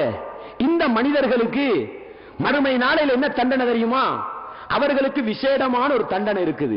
நபிகளார் ஸல்லல்லாஹு அலைஹி வஸல்லம் சொல்லக்கூடிய செய்தி முஸ்லிமின் 2002வது செய்தியாக பதிவு செய்யப்படுகிறது. என்ன சொன்னார்கள்? மதுபானம் குடிக்கின்ற, போதை வஸ்துக்களை பயன்படுத்துகின்ற மனிதர்களோடு அல்லாஹ் ஒரு உடன்படிக்கை செய்திருக்கிறானாம். என்ன உடன்படிக்கை தெரியுமா? அய்யுஸ்கியவு மின் தீனத்தில் கபால், நரகத்துல அவர்களுக்கு தீனத்துல் கபால் ஒரு பானம் கொடுக்கப்படும். உலகத்தில் யாரெல்லாம் போதை வஸ்துக்களை குடித்தார்களோ, மதுபான வஸ்துக்களை குடித்தார்களோ, அவர்களுக்கு நரகத்தில் தீனத்துல் கபால் ஒரு விசேட பானம் கொடுக்கப்படுமாம். சஹாபாக்கள் கேட்டாங்க, அல்லாஹ்வின் தூதரே, தீனத்துல் கபால் என்றால் என்ன என்று கேட்டார்கள். நபிகளார் ஸல்லல்லாஹு அலைஹி வஸல்லம் சொன்னார்கள், அரகு அஹ்லின்னார் அவ் அஸாரத்து அஹ்லின்னார் என்று சொன்னார்கள். நரகவாசிகள் நெருப்புல வெந்து வெந்து வெந்து செல்லும் பொழுது உடம்புல இருந்து வட்டியும் பாருங்க சேல், உடம்புல இருந்து வடியும் பாருங்கள் சலம், இவைகளை சேர்த்து உலகத்தில் மதுபானம் குடித்தவர்களுக்கு விசேட பானம் கொடுக்கப்படுமாம். அல்லாஹு அக்பர். மதுபானம் குடிப்பானா ஒரு முஸ்லிம்? நரகத்தை பயந்து வாழ் ஒரு முஸ்லிம் மதுபானம் குடிப்பானா? சுவனத்தை ஆசை வைக்கிற ஒரு முஸ்லிம் மதுபானத்தை குடிப்பானா? தண்ட கையில புண்ணு வந்து ஒரு காயம் வந்து அது பழுத்து அதுல இருந்து சேல் வெளியாகுது, கையில வச்சுக்கலாமா? அதனுடைய நாட்டத்தை பொறுக்கலாமா? அன்பார்ந்தவர்களே, நம்மட கையால வர சேல் சலத்தை நம்மளால பொறுக்க முடியாது என்றால், நரகவாசிகளின் உடம்பிலிருந்து வடிகிற சேல் சலத்தை எல்லாம் சேர்த்து மதுபானம் குடித்தவர்களுக்கு விசேட கௌரவம், விசேட மதிப்பு. அல்லாஹு அக்பர். ஒரு முஸ்லிம் இந்த மதுபானத்தை குடிப்பானா? இந்த ஹதீஸை படித்த பிறகு முஸ்லிமில் வருகின்ற 2002வது ஹதீஸ், ஒவ்வொரு மதுபானம் குடிக்கிற இஸ்லாமிய உறவுகளும் அல்லாஹ்வை பயப்படாமல், நரகத்தை சரியாக விளங்காமல் மதுபான பாவனையில் ஈடுபடுகின்ற என்னுடைய ஒவ்வொரு இஸ்லாமிய உறவுகளையும் அழைத்து சொல்கிறேன், உலகத்தில் குடித்துவிட்டு மரணித்தோமா, மறுமையில் கொடுக்கப்படுகிற பானம் நரகவாசிகளின் உடம்பில் இருந்து வடிகின்ற சேலும் சலமும் என்பதை என்ன செய்துவிடக் கூடாது. சேல் சலம்டா விளங்கும் தானே, மறந்துவிடக் கூடாது. அன்பார்ந்தவர்களே, இஸ்லாமிய சகோதர சகோதரிகளே, அடுத்த கட்டம் பாருங்கள். நரகவாசிகளுக்கு பசி வரும் அல்லவா? இதெல்லாம் தண்டனையை கூட்டுற வேலையை பாருங்க. நரகவாசிகளுக்கு நரகத்துல பசி வரும். பசி வந்தா என்ன செய்வாங்க? ஏதாவது தின்ன தாங்கப்பான்னு கேட்பாங்க. கேட்டா என்ன தெரியுமா அல்லாஹ் கொடுப்பான்? இன்ன ஷஜரத்தஸ் ஸக்கூம் தஆமுல் அஸீம். அல்லாஹ் சொல்றான், கள்ளி மரம் ஒரு மரம் இருக்குது, முட்கள் நிறைந்த மரம். அந்த மரமே முள்ளுக்கு தான் சொல்றது. அந்த மரம் உண்டா முள்ளு, முள்ளுண்டா மரம்ன்ற அளவுக்கு அந்த மரத்துல முழுக்க முள்ளுதான் இருக்கும். இத பாலைவன பகுதிகளில் நடந்து போனா பார்க்கலாம். சில நேரம் காலெல்லாம் குத்திப்படும். இந்த இது மாதிரி ஒரு மரத்தை தான் அந்த ஒட்டாங்கள் நிறைய என்ன செய்யும்? சாப்பிடும். நிறைய முள்ளுதான் இருக்கும் அதுல. அந்த மரமெல்லாம் நரகத்தில் இருக்கும். விளங்குதா? நரகத்துல பயங்கரமா இருக்கும். நரகவாசிகளுக்கு சாப்பாடு தேவைப்பட்டா பாவிகளுக்கு அல்லாஹ் கொடுக்கிற சாப்பாடு முட்கள் நிறைந்த மரத்தை தான் அல்லாஹ் கொடுப்பானாம். கொடுத்தா என்ன நடக்கும்? அது வேற நரக நெருப்புல சூடாவி இருக்கும். அல்லாஹ் சொல்லி காட்டுகிறான், கல் முஹ்லி யக்லி ஃபில் புத்தூன். அந்த முள்ளு நிறைந்த அந்த மரத்தை பசி தாங்க முடியாம வாயில போட்டு சப்பி சப்பி விழுங்குவானாம். விழுங்கினா என்ன நடக்கும் தெரியுமா? வௌத்துல போய் விழுந்தா கொதிக்க ஆரம்பிச்சிடும், ஒரு வேக ஆரம்பித்து விடும். என்னங்க, வெளியே நெருப்பு உள்ளுக்கும் நெருப்பா? எப்படி சோதனை பாருங்க. அது வெளியே இருக்கிற நெருப்பை கொடுமைப்படுத்துறதுக்கு போதும், அதுல வேற வாயில போட்டு விழுங்கினா நமக்கு கேஸ்ட்ரிக் வந்தாலே பொறுக்க முடியாது. அப்படித்தானே? கொஞ்சம் உரப்ப கூட திண்டு, உரப்புன்னு சொல்லுவாங்க தானே, உரப்ப கூட திண்டு கேஸ்ட்ரிக் வந்தாலே நம்மளால படுக்க முடியல. நம்மளால அமர முடியல, நம்மளால நடக்க முடியலண்டா கேஸ்டுக்குள்ளவர்களுக்கு கொஞ்சம் கற்பனை செஞ்சு பார்க்கலாம். ஓரளவு அடே நம்ம நரகத்துல திண்டா வௌத்துலுக்குள்ளதெல்லாம் குடலெல்லாம் கொதிக்க ஆரம்பிக்குமே, என்னால் இந்த தண்டனையை தாங்கலாமா, என்னால் அந்த தண்டனையை சுமக்க முடியுமா? அதே போன்று பாருங்கள், இப்பொழுது முள்ளு மரத்தை திண்டுடுவானா, தண்ணி குடிக்கணும் தானே கேட்பான், தண்ணி தாரதேன்னு கேட்பான். மாலிக்க கூப்பிட்டு தண்ணி தாண்டு கேட்டா அவர் கொண்டு வந்து கொடுப்பார். என்ன தெரியுமா? அவரை பிடியுங்கள், அவரை பிடியுங்கள், இழுத்துக் கொண்டு வாருங்கள் நரகத்தின் மையப்பகுதிக்கு. நரகத்தின் மையப்பகுதிக்கு வந்து, தண்ணி தானே உனக்கு தேவை, இந்த தண்ணி என்று தண்ணி கொடுப்பான். சும்ம சுப்பு ஃபௌக ரஸிஹி மின் அஸாபில் ஹமீம். நரக நெருப்பு காய்ச்சப்பட்ட தண்ணீரை எடுத்து அவனுடைய தலையில் அப்படியே ஊத்தப்படுமாம். ஸுக் இன்னக அன்தல் அஸீஸுல் கரீம். நீதானே உலகத்தில் பெருமை பிடித்தவனாக, தலைக்கணம் பிடித்தவனாக நீதானே திரிந்தவன், இந்த ருசித்துக்கொள், புசித்துக்கொள் என்று தண்ணி கேட்டவன் தலையில கொதிக்கிற தண்ணியை ஊத்தப்படுமா? அல்லாஹு அக்பர். இப்படி தண்டனைக்கு மேல் தண்டனை என்று பாருங்கள். ஒரு மனிதனால தாங்க முடியுமா இந்த வேதனையை? ஏன் அல்லாஹ் இதையெல்லாம் சொல்லி காட்டுகிறான்? குர்ஆனை வைத்திருக்கிற சமூகம், அல் குர்ஆனை படிக்கிற சமூகம், இதையெல்லாம் படித்து அந்த நரகத்துக்கு நான் போய்விடக் கூடாது என்று என்ன செய்ய வேண்டும்? உறுதி எடுக்க வேண்டும் என்பதற்காக நரக தண்டனைகளை எல்லாம் வகை வகையாக அல்லாஹ் சொல்லி காட்டுகிறான். அன்பார்ந்தவர்களே, இந்த உலகத்திலும் சிறைச்சாலைகள் இருக்குது, உலகத்திலும் சிறைச்சாலைகள் இருக்குது. ஒரு நாளையில இந்த உலகத்து சிறைச்சாலை காவலாளிகள் சிறைச்சாலையில நடக்கிற அநியாயம் எல்லாம் சொல்லுவாங்களா? நான் சும்மா சொல்றேன். இந்த உலகத்துல கெட்டவர்களை குறைக்கிறதுக்கு, இந்த பாருங்கப்பா, இந்த சென்னையில ஒரு சிறைச்சாலை இருக்குது, இந்த திருச்சியில ஒரு சிறைச்சாலை இருக்குது, அதுக்கு நீங்க வந்தீங்கன்னா இப்படிதான் தண்டனை நடக்கும், இப்படிதான் நம்ம கொடுமைப்படுத்துவோம், இப்படி சொன்னா அந்த மனிதன் பயந்து வாழ்வானா இல்லையா? சிறைச்சாலைக்கு போறாண்டாலே ஒரு பயம் வருமா இல்லையா? எப்படி கூட்டிட்டு போறான்? இங்க வாப்பா, உன்னை சும்மாதான் விசாரணைக்கு தான் கூட்டிட்டு போறது, தலையத்தடாவை கூட்டிக்கிட்டு போய் அவனுக்கு தண்டனையை கொடுக்குறான். அப்படித்தானே நடக்குது. இது இரக்கமில்லாத மனிதர்கள் செய்கிற வேலை, காட்டு மிராண்டி தனமானவர்கள் செய்கிற வேலை. படைத்தவன் ரப்பு அல்லாஹ் இரக்கம் உள்ளவன். நரக தண்டனையை பற்றி அக்கு வேறு ஆணி வேறாக தெளிவாக ஏன் தெரியுமா சொல்கிறான்? இந்த தண்டனைகளை எல்லாம் படித்து மனிதன் நரகத்தை விட்டு விரண்டோட வேண்டும், நரகத்தின் பக்கம் வந்துவிடக் கூடாது என்பதற்காக படைத்தவன் அல்லாஹ் என்னையும் உங்களையும் நரகத்தில் ஒரு பயத்தை உண்டு பண்ணி நரகத்தை விட்டு விரண்டோட செய்வதற்கு சொல்லி காட்டுகிறான். சுவனத்தின் பக்கம் ஓடோடி செல்வதற்கெல்லாம் சொல்லி காட்டுகிறான். எனவே அன்பார்ந்தவர்களே, இந்த தண்டனை எல்லாம் பார்த்து அல்லாஹ் இரக்கம் இல்லாதவன் என்று நினைக்காதீங்க. இதையெல்லாம் ஏன் தெரியுமா அல்லாஹ் சொல்லி காட்டுகிறான்? அவனுடைய இரக்கத்தின் உச்சகட்டம் நரகத்துக்கு வந்து விடாதே, நரகத்துக்கு வந்து விடாதே என்பதற்கு சொல்லி காட்டுகிறான். அன்பார்ந்தவர்களே, இஸ்லாமிய சகோதர சகோதரிகளே, அதே போன்று பாருங்கள், நரகவாசிகளுக்கு கொடுக்கப்படுகிற தண்டனையை பாருங்கள். நபிகளா அல்லாஹ் குர்ஆனிலே சொல்கிறான், ஃபல்லதீன கஃபரு, யாரெல்லாம் படைத்தவனை மறுத்து அல்லாஹ்வை மறந்து வாழ்ந்தார்களோ, குத்திஅத் லஹும் சியாபும் மின் நார், அவர்களுக்கு நரக நெருப்பாலேயே ஒரு உடுப்பு செஞ்சு போடப்படுமா. அவர்களுக்கு போடப்படுகிற உடுப்பு நரக நெருப்பால போடப்படுமாம். நரக நெருப்பால உடுப்ப போட்டுட்டு யுஸப்பு மின் ஃபௌகி ரூஸிஹிமுல் ஹமீம், தலை உச்சியில நெருப்புல காய்ச்சப்பட்ட கொதித்த தண்ணீரை தலை உச்சியில ஊத்தப்படுமாம். ஊத்தினா என்ன தெரியுமா நடக்கும்? இங்கால நெருப்பு கவசம் போடப்பட்டிருக்குது, தலையுள்ளுக்கால சூடேற்றப்பட்ட தண்ணியை ஊத்தப்பட்டிருக்குது. யுஸ்ஹரு பிஹி மா ஃபீ புதூனிஹிம் வல் ஜுலூத், அதை ஊத்தப்பட்ட உடனே வயிற்றுள்ளுக்கு இருக்கிறதெல்லாம் அப்படியே கொதிக்குமா, வயிற்றுள்ளுக்கு இருப்பதெல்லாம் கொதிக்குமாம், தோல் அப்படியே உருகி வடியுமாம். அல்லாஹு அக்பர். வயிற்றுக்குள்ள குடலு அது இதெல்லாம் உருகி வடியும் ஒரு பக்கம், தோல் உருகி வடியும் ஒரு பக்கம். இப்படி கொடுமைப்படுத்துகிற பொழுதோ அதுல வேற பெரிய செலசு இருக்குத்தானே, பெரிய மிட்டின்னு சொல்லுவோம், செலசு கல்லுடைக்கிறது, அது இரும்பால செஞ்சு வச்சிருக்குமா. நெருப்புளுக்கு இருந்தா எவ்வளவு சூடா இருக்குன்னு பாருங்க. அதால அடி கொடுக்கப்படுமா. சூட்டுக்கு மேல சூடு, தண்டனைக்கு மேல தண்டனை, அதுக்கு மேல வேற என்ன, இரும்பு, ஒரு இரும்பால அடிக்கப்படும் என்று அல்லாஹ் எச்சரிக்கை செய்தியாக சொல்லி காட்டுகிறான். அன்பார்ந்தவர்களே, இஸ்லாமிய சகோதர சகோதரிகளே, இந்த தண்டனை தாங்க இல்லாம மனிதன் என்ன தெரியுமா செய்வான்? ஓடோடி செல்வான, நரகத்தை விட்டு வெளியே போயிருவோம், ஓடோடி செல்வானா, நரகத்தை விட்டு வெளியேறி விடுவோம். குல்லமாராது ஐயகுருஜு மின்ஹா மின் கம்மின், தண்டனை தாங்க முடியாமல், கொடுமை தாங்க முடியாமல் நரகத்தை விட்டு ஓடி செல்ல முயற்சி செய்வானாம். ஆனால் அவனால் நரகத்தை விட்டு வெளியே போக முடியாது. நரகத்தை விட்டு வெளியே போக முடியாது. சொல்லப்படுமா, நரகத்தை விட்டு வெளியே வா, போக போறாய், இன்னும் தண்டனை அனுபவி என்று, தண்டனைக்கு மேல் தண்டனை கொடுக்கப்படும் என்று அல்லாஹ் எச்சரிக்கை செய்தியாக எனக்கும் உங்களுக்கும் சொல்லி காட்டுகிறான். அன்பார்ந்தவர்களே, இஸ்லாமிய சகோதர சகோதரிகளே, படைத்தவன் ரப்பு அல்லாஹ் என்னையும் உங்களையும் திருத்த வேண்டும் என்பதற்காக இந்த நரக எச்சரிக்கை செய்திகளை எல்லாம் சொல்லி காட்டுகிறான். அல் குர்ஆனை படியுங்கள்.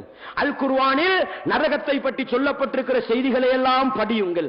அப்பொழுது ஒரு அச்சம் வரும், ஒரு பயம் வரும். நல்லவர்களாக வாழ்வதற்கு அது காரணமாக இருக்கும். எனவே அன்பார்ந்தவர்களே, குர்ஆன்ல நிறைய இருக்குது. நம்மளால எல்லாத்தையும் என்ன செய்ய முடியாது, தொகுத்து இந்த இடத்தில் சொல்ல முடியாது. முடியுமான அளவுக்கு ஒரு சில செய்திகளை நான் உங்களுக்கு சொல்லி இருக்கிறேன். அன்பார்ந்தவர்களே, இஸ்லாமிய சகோதர சகோதரிகளே, ரசூலுல்லாஹி ஸல்லல்லாஹு அலைஹி வஸல்லம் அவர்கள் சொன்னார்கள், நபிமார்கள் அனுப்பப்படுகின்ற ஒரு உதாரணத்தை பற்றி எனக்கும் உங்களுக்கும் நபிகளார் ஸல்லல்லாஹு அலைஹி வஸல்லம் அவர்கள் அழகான ஒரு செய்தியை சொன்னார்கள். மஸலி வ மஸலுன் நாசி, எனக்கும் மனிதர்களுக்கும் என்ன தெரியுமா உதாரணம்? ரசூலுல்லாஹ் சொல்ற உதாரணத்தை பாருங்க. நம்ம இந்த நரக தண்டனையை பார்த்தோம் அல்லவா, பார்த்து போட்டு அல்லாஹ் இவ்வளவு இரக்கம் இல்லாதவனா, அல்லாஹ் இவ்வளவு பெரிய தண்டிக்கிறவன் அப்படி யோசிக்க கூடாது.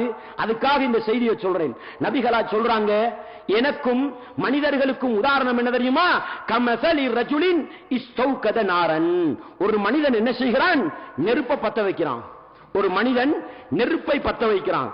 நெருப்பை பத்த வச்சா என்ன செய்யும்? நெருப்பை பத்த வச்சா என்ன செய்யும்? அங்க இங்க பறக்கிற பூச்சி புழுக்கள் எல்லாம் என்ன செய்யும்? நெருப்பு அப்படி நெருப்புல புலப்பாக்கும். நபிகளா சொல்றாங்க, நெருப்பை நோக்கி வருகிற பூச்சிக்களை தட்டுபவன் தான் நான். நெருப்புல விழுந்துராதே, நெருப்புல விழுந்துராதே என்று நெருப்பை நோக்கி வரக்கூடிய பூச்சிகள் இருக்குத்தானே, அவைகளை தடுத்து நிறுத்துபவன் நான். மனிதன் எப்படி தெரியுமா இருக்கிறான்? இந்த பூச்சிக்கள் நெருப்பை நோக்கி வருகிறதல்லவா, அது போன்று நெருப்பை நோக்கி வந்து கொண்டிருக்கிறார்கள். என்னங்க நபிகளா இதுல சொல்றாங்க? படைத்தவன் ரப்பு அல்லாஹ் நரகத்தை தயார் செய்து வைத்திருக்கிறான். அந்த நரகத்துக்கு மனிதர்கள் வந்துவிடக் கூடாது என்பதற்காக நபிமார்களை அனுப்பி அறிவுரை சொல்லி சொல்லி சொல்லி, புத்திமதிகளை சொல்லி சொல்லி சொல்லி, நீ நரகத்துக்கு போய்விடாதே. இதுக்குத்தானுங்க அல்லாஹ் நபிமார்கள் அனுப்பினான். அல்லாஹ் இரக்கமுள்ளவனா தண்டிக்கிறவனா? அல்லாஹ் இரக்கமுள்ளவனா தண்டிக்கிறவனா? அல்லாஹ் அல் குர்ஆனிலே சொல்லி காட்டுகிறான், இந்த உலகத்தில் நபிமார்கள் அனுப்பப்படாத எந்த சமூகமும் கிடையாது என்று அல்லாஹ் சொல்கிறான். இன்றைக்கு நான் கேட்கிறேங்க, இன்றைக்கு உலகத்தில் வாழக்கூடிய இந்த கோடிக்கணக்கான இந்த மக்களுக்கும் இஸ்லாம் உண்மைன்னு தெரியுமா தெரியாதா? நான் கேட்கிறேன், இஸ்லாம் உண்மைன்னு தெரியுமா தெரியாதா? தெரிந்ததனாலதான் அதிகமாக எதிர்க்கிறார்கள். உலகத்தில் வெற்றி பெறக்கூடிய மார்க்கம் இஸ்லாம் என்பதனாலதான் இந்த இஸ்லாம் உலகத்திலும் எதிர்க்கப்படுகிறது. இல்லை என்றால் ஏன் சகோதரர்களை எதிர்க்கப்படணும்? ஏன் எதிர்க்கப்படணும்? உலகத்தில் இருக்கிற எல்லா விரோதிகளும் ஒன்று சேர்ந்து ஒரே பார்வையில் எதிர்க்கப்படுகிற ஒரு மார்க்கம் என்றால் எது தெரியுமா? அது இஸ்லாமிய மார்க்கம் தான், முஸ்லீம்கள் தான். இவ்வளவுக்கும் முஸ்லீம்கள்ட்ட ஆயுத பலம் இருக்குதா? முஸ்லீம்களிடத்தில் ஒற்றுமை இருக்குதா? முஸ்லீம்களிடத்தில் இஸ்லாமிய வாழ்க்கை இருக்குதா? நான் கேட்கிறேன். இவ்வளவு எதிர்க்கிறாங்களே, பர்மால வாழக்கூடிய முஸ்லீம்கள்ட்ட 100க்கு 100 இஸ்லாம் இருக்குதா? இலங்கையில வாழக்கூடிய முஸ்லீம்கள்ட்ட 100க்கு 100 இஸ்லாம் இருக்குதா? இந்தியாவில பாருங்களேன், 100க்கு 100 முஸ்லீம் இருக்குதா?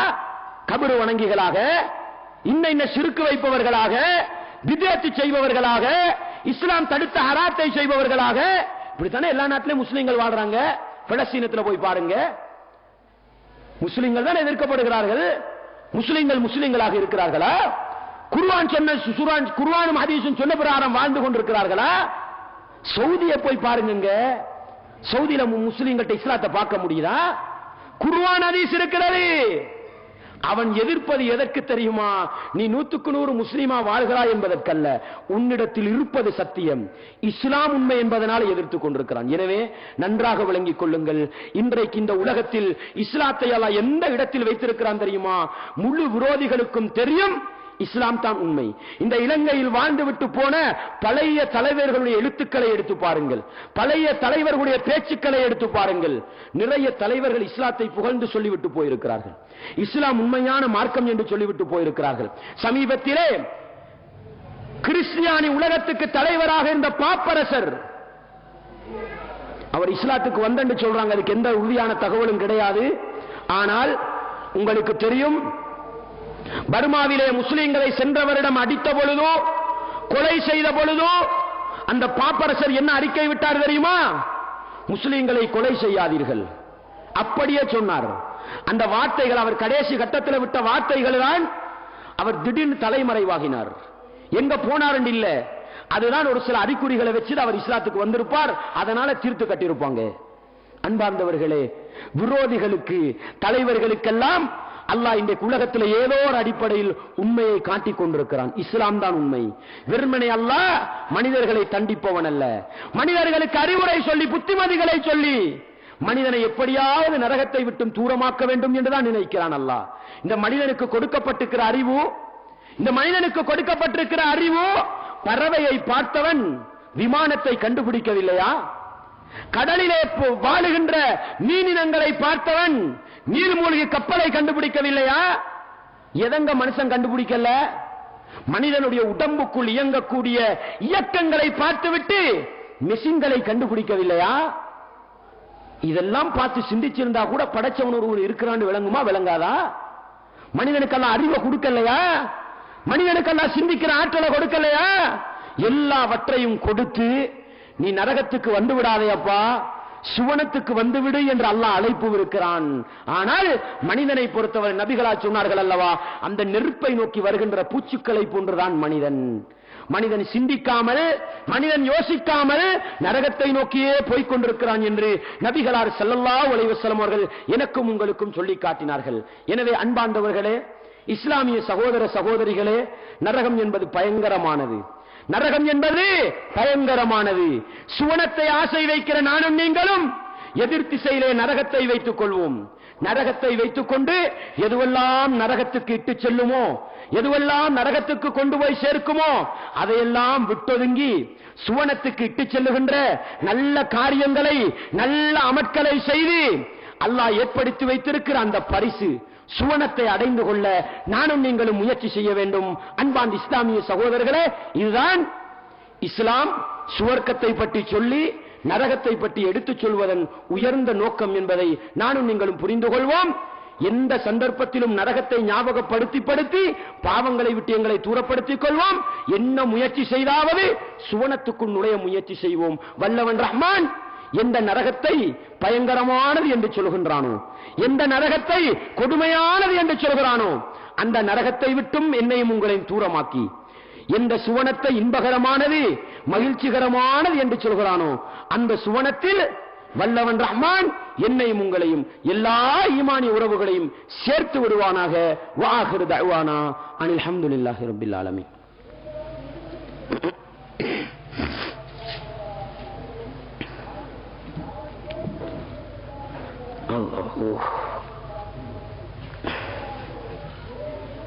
சந்தேகங்கள் இருக்குதா?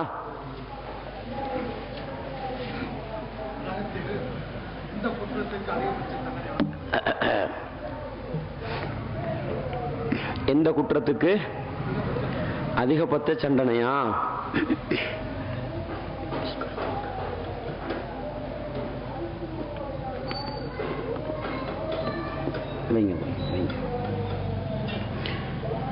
எந்த குற்றத்துக்கு அதிகபட்ச தண்டனை என்று கேட்கிறார். நல்ல ஒரு கேள்விதான். நம்ம அப்படி ஒரு ஹதீஸ கூட எடுத்துட்டு வந்தோம். கேள்வி கேட்க விடுவோம்னு நம்ம அந்த ஹதீஸ சொல்லல. முஸ்லிம்ல புகாரில 3267வது ஒரு ஹதீஸ். இந்த ஹதீஸ பார்த்தா விளங்கும், இதுதான் பெரிய தண்டனை, நீங்க விளங்கிக் கொள்வீங்க. நபிகளா சொன்னாங்க, யுஜாஉ பிர்ரஜுலி யௌமல் கியாமா, கியாமத் நாளையில் ஒரு மனிதனை அழைத்து கொண்டு வரப்படும். ஃபயுல்கா ஃபின்னார், அவனை நரகத்தில் போடப்படும். ஃபதண்டலிகு அக்தாபுஹு ஃபின்னார், அவனுடைய குடல்கள் எல்லாம் அப்படி நரக நெருப்பின் சூட்டினால கொதித்து வெந்து கீழே அப்படி என்ன செய்யுமாம்? விழுமாம். கொதித்து கீழே விழுமாம். உடனே அந்த மனிதன் என்ன செய்வானாம்? ஃபயதூரு கமா யதூருல் ஹிமாரு பிரிஹாவ், நபிகளா சொல்றாங்க, திருகை கல் இருக்குத்தானே, திருகை கல்லுக்கு என்ன செய்வாங்கன்னா ஒட்டகத்தை கட்டி விடுவாங்க. ஒட்டகம் அப்படி சுத்திக்கிட்டு இருக்கும், அந்த மாவு அறப்பட்டுக்கிட்டு இருக்கும். நபிகளா சொல்றாங்க, குடல் கீழே விழும் பாருங்க, அந்த குடல் அப்படியே கையில் எடுத்துக்கிட்டு சுத்தி சுத்தி வருவான். திருகைக்கல்லை ஒட்டகம் சுத்துவது போன்று இந்த நரகவாதி சுத்தி வந்துகிட்டே இருப்பானாம். அப்பொழுது நரகவாசிகள் எல்லாம் அவன்கிட்ட வந்துருவாங்களாம். தண்டனைக்கு மேல தண்டனை பாருங்க. நான் பாதையில நடந்து செல்லும் பொழுது ஒருத்தர் ஓங்கி கன்னத்துக்கு அரைஞ்சாரு.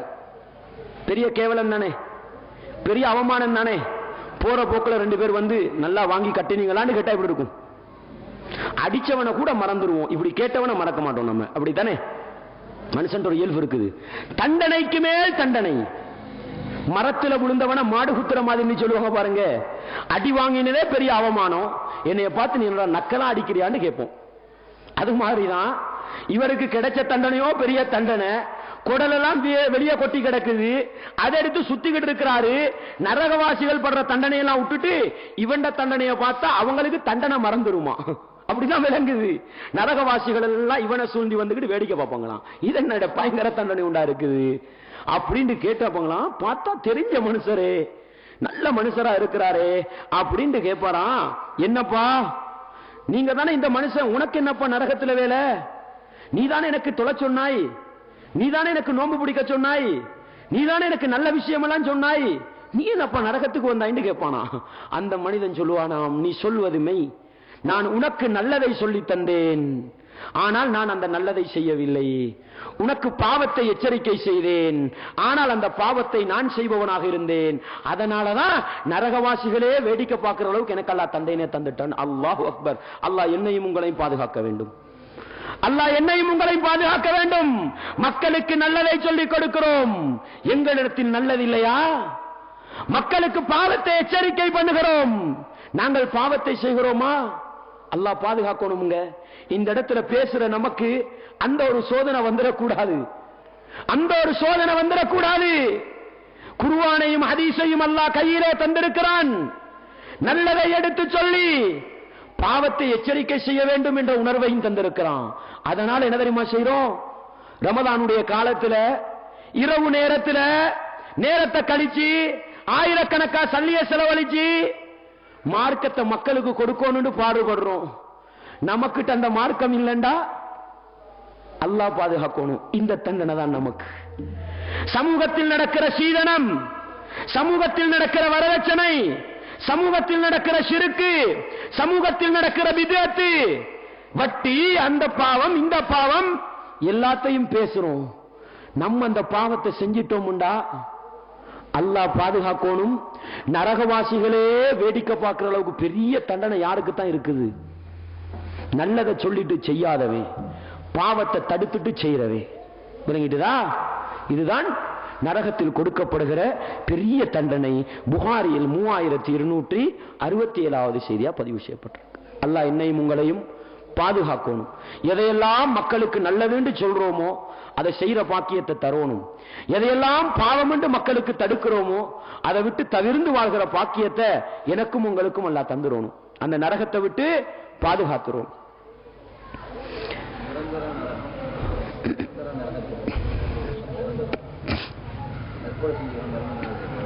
நிரந்தர நரகத்துக்குரியவர்கள் யார் அப்படின்னு கேட்டால், பொதுவாக காபிர்கள் எல்லாம் யாருதான்?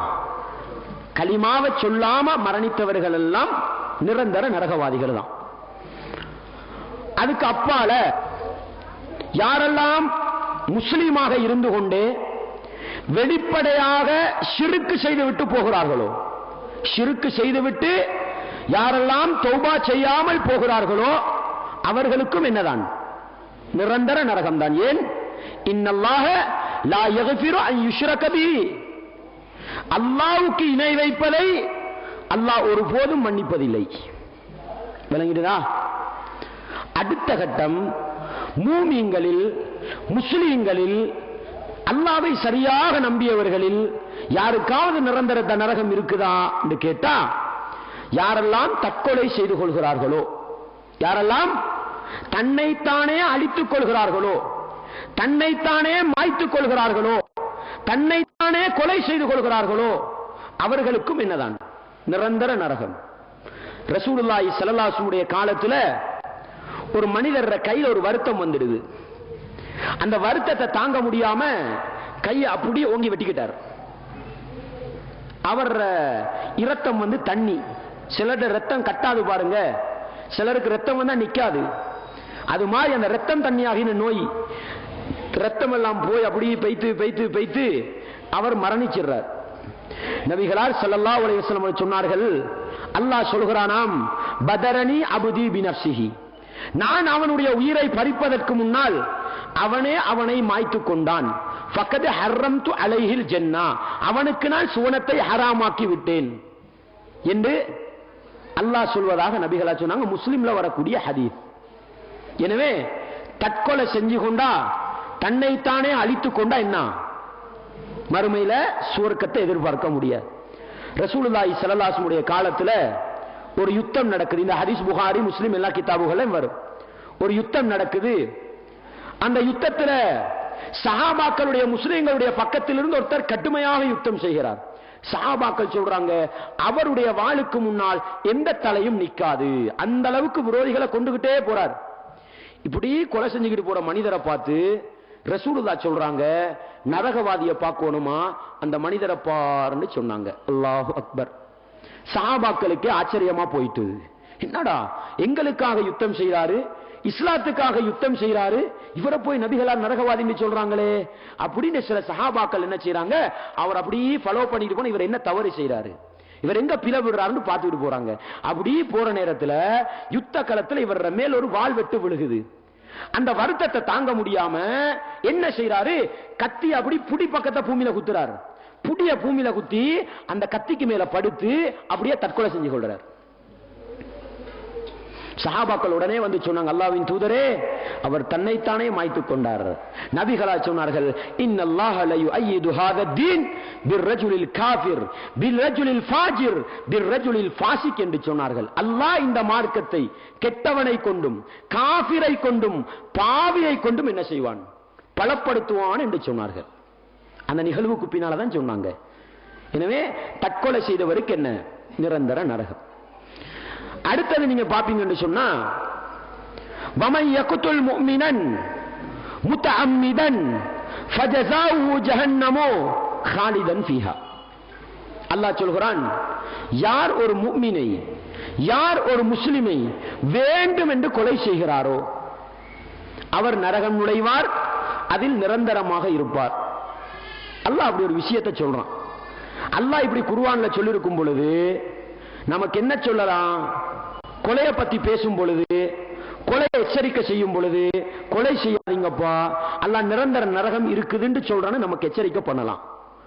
கொலை செஞ்சவனை பார்த்து நீ நிரந்தர நரகவாதின்னு சொல்ற உரிமை நமக்கு ஏன்? அவன் தௌபா செஞ்சிட்டானா அல்லாஹ் மன்னிப்பானா இல்லையா? அவன தௌபா ஏற்றுக்கொள்ளப்படுமா இல்லையா? எனவே கொலை செஞ்சவனை பார்த்து நீ நரகவாதி சொல்லலாது. இந்த ஹதீஸை சொல்லி என்ன செய்யலாம், எச்சரிக்கை பண்ணலாம். ஏதோ கொலை செய்து விட்டு தௌபாவும் செய்யாமல் மரணித்து விட்டால் அல்லாஹ் போதுமானவன். அல்லாஹ் சொல்றான் நிரந்தர நரகம் இருக்குதுன்றான். அந்த அடிப்படையில் இதுவும் நிரந்தர நரகத்துக்கு காரணமாக இருக்கலாம். ஆனா ஒரு மனிதனை பார்த்து நம்ம என்ன சொல்ல மாட்டோம், குறிப்பிட்ட ஒரு மனிதனை பார்த்து நீ நரகவா, இதை சொல்லி எச்சரிக்கை பண்ணலாம், அவ்வளவுதான். மறுமையில போய் தான் பார்க்க வேண்டும். ஏண்டா அல்லாஹ் சொல்லி போனா ஷிர்க்க தவிர எல்லா பாவத்தையும் அல்லாஹ் மன்னிப்பேன்னு சொல்லிட்டான். ஷிர்க்க தவிர உள்ள மற்ற எல்லா பாவத்தையும் அல்லாஹ் மன்னிக்கிறதாக சொல்லிட்டான். எனவே இதை எச்சரிக்கைக்கு நம்ம சொல்லுவோம். மறுமையில போய் பார்ப்போம், கொலை செஞ்சவன் தௌபா செய்யாம மௌத்தா போனா அல்லாஹ் மன்னிக்கிறானா மன்னிக்கலையா, விளங்குதா உங்களுக்கு? அதே போன்று வட்டி, வட்டியை பற்றி அல்லாஹ் சொல்லும் பொழுது, யாரெல்லாம் வட்டி சாப்பிட்டார்களோ அவர்கள் நரகத்தில் நுழைவார்கள், அவர்கள் நிரந்தரமாக இருப்பார்கள். ஏன் யோசிச்சு பாருங்க, ஏன் யோசிச்சு பாருங்க. வட்டியை பத்தி அல்லாஹ் சொல்லும் பொழுது பின்னால் அல்லாஹ் சொல்லி காட்டுகிறான், யார் வட்டியை விடவில்லையோ அவர் அல்லாஹுவோடும் அல்லாஹ்வுடைய தூதரோடும் யுத்த பிரகடனம் செய்யட்டும். அல்லாஹ் சொல்றானா இல்லையா? அல்லாஹ்வோட சண்டை பிடிக்கிறவன் யாரு? ரசூலுல்லாஹ்வோட சண்டை பிடிக்கிறவன் யாரு? முஸ்லிமா? அல்லாஹ் போதுமானவன். தனி மனிதனுக்கு தீர்ப்பு சொல்கிற உரிமை கிடையாது. நீங்க வட்டி எடுக்கிறீங்க காஃபிர், நீ வட்டி எடுக்கிறாய் நரகவாதி, அப்படி சொல்ற உரிமை எங்களுக்கு கிடையாது. விளங்குதா? வட்டியை பற்றி எச்சரிக்கை செய்யும் பொழுது, வட்டியை பற்றி பேசும் பொழுது அல்லாஹ் சொல்கிறான், வட்டி எடுத்தவர்கள் நரகத்தில் நிரந்தரமாக இருப்பார்கள் என்று சொல்றான். அல்லாஹ் போதுமான வட்டி எடுக்காதீங்கன்னு எச்சரிக்கை பண்ணலாம். அதே நேரம் நம்ம விளங்கிக் கொள்ளணும், ஷிர்க்கை தவிர உள்ள மற்ற எல்லா பாவத்தையும் அல்லாஹ் என்ன செய்வான்? தன் நாடியவர்களுக்கு அல்லாஹ் மறுமையில மன்னிக்கிறேன்னு சொல்லிருக்கார். நாடியவர்களுக்கு தான். நீ வட்டி எடுத்தா மன்னிப்பு கிடைக்கும் உறுதியா சொல்லலுமா? எனவே நீங்க தௌபா செய்யாம வட்டி எடுத்து மௌத்தா போயிட்டா மறுமையில நிரந்தர நரகம் இருக்கலாம் சொல்லலாமே தவிர உனக்கு நரகம் இருக்குதுன்னு குத்தி என்ன செய்ய முடியாது, சொல்ல முடியாது. உங்களுக்கு இப்படி ஒரு சில பாவங்களுக்கு அல்லாஹ் என்ன இருக்குதுன்றான், நிரந்தர நரகம் அடைமொழியை போடுறான். ஆனா நம்ம எச்சரிக்கைக்கு சொல்லுவோம், குறிப்பிட்ட மனிதனை பார்த்து என்ன சொல்ல மாட்டோம், நிரந்தர நரகவாதி சொல்லுவோம். ஏன் காரணம்? அல்லாஹ் பொதுப்படையா சொல்லி போட்டான், ஷிர்க்கை தவிர உள்ள மற்ற எல்லா பாவங்களையும் என்ன அல்லாஹ் மன்னிக்கிறதாக சொல்லி போட்டுட்டு கூட ஒரு சில பாவங்களுக்கு நிரந்தர நரகம் இருக்கிறதா அல்லாஹ் குர்ஆன்ல சொல்லி இருக்கிறான். அதை சொல்லி எச்சரிக்கை பண்ணுவோம். தனி மனிதனை குறிப்பிட்டு நரகவாதின்னு என்ன செய்ய மாட்டோம். இது அடிப்படையை நம்ம என்ன செய்யணும். இதுல அஹ்லுஸ் சுன்னா வல் ஜமாஅ என்று சொல்லப்படக்கூடிய, நம்ம சொல்லுவோம் மறுமையில வெற்றி பெறக்கூடிய, இன்றைக்கு நம்ம சொல்ற அஹ்லுஸ் சுன்னா ஜமாஅத் அல்ல, அஹ்லுஸ் சுன்னா வல் ஜமாஅண்டா அல்லாஹ்வும் அல்லாஹ்வுடைய தூதரும் சஹாபாக்களும் எந்த கொள்கையில் இருந்தார்களோ அந்த கொள்கையில் இருக்கிறது தான் என்ன அஹ்லுஸ் சுன்னா வல் ஜமாஅ. நம்ம இன்றைக்கு பேர் வச்சதுக்கு ஏதாவது மாற மாட்டோம், அஹ்லுஸ் சுன்னாவா மாற மாட்டோம். அல்லாஹ்வுடைய தூதரும் சஹாபாக்களும் எந்த அடிப்படையில் இருந்தார்களோ அதுல இருக்கிறவங்க. அந்த அடிப்படையில அல்லாஹ் ஷிர்க்கை தவிர உள்ள மற்ற எல்லா பாவங்களை மன்னிக்கிறதாக ஒரு செய்தியை சொல்லியிருக்கிற அடிப்படையில் இந்த ரெண்டையும் சேர்த்து நம்ம என்ன செய்வோம், விளங்கிக் கொள்வோம். குறிப்பிட்ட மனிதனுக்கு என்ன சொல்ல மாட்டோம், நரகவாதின்னு சொல்ல மாட்டோம். அதுல தற்கொலை செய்து கொண்ட மனிதருக்கு மட்டும் ரசூலுல்லாஹ் என்ன தொழுவிக்கவே முடியாதுன்னு சொல்லிட்டாங்க. அது வெளிப்படையாவே என்ன செய்து விளங்கிக்கிட்டு இருக்குது. ஆமா, பேங்க்ல நீங்க சல்லிய போட்டா வட்டி போடுறான், பேங்க்ல நீங்க சல்லிய போட்டா வட்டி போடுறான். நீங்க அக்கவுண்ட் திறக்கும் பொழுது வட்டி வந்தாலும் பிரச்சனை இல்ல, வட்டியை அங்கீகரிச்சு நீங்க அக்கவுண்ட் திறப்பீர்களாக இருந்தா அது வட்டி எடுத்ததுக்கு தான் சமன். ரசூலுல்லாஹ் சொன்னாங்க, லஅனல்லாஹு ஆகிலர் ரிபா வ மூகிலஹு வ ஷாஹிதைஹி வ காதிபஹு. வட்டி எடுப்பவன், வட்டி கொடுப்பவன், வட்டிக்காக சாட்சி சொல்பவன், வட்டிக்காக எழுதுபவன் எல்லாம் சமம் உண்டாங்க பாவத்துல. இப்ப நம்ம பேங்க் வட்டி தரும் தெரியும், தெரிஞ்சுக்கிட்டு நம்ம என்ன செய்யறோம், சைன் வைக்கிறோம் பாருங்க, அக்கவுண்ட்டுக்கு சைன் வச்சோம் சொன்னா அது என்ன செய்யும், நம்மள அந்த குற்றத்துல கொண்டு போய் சேர்க்கும்.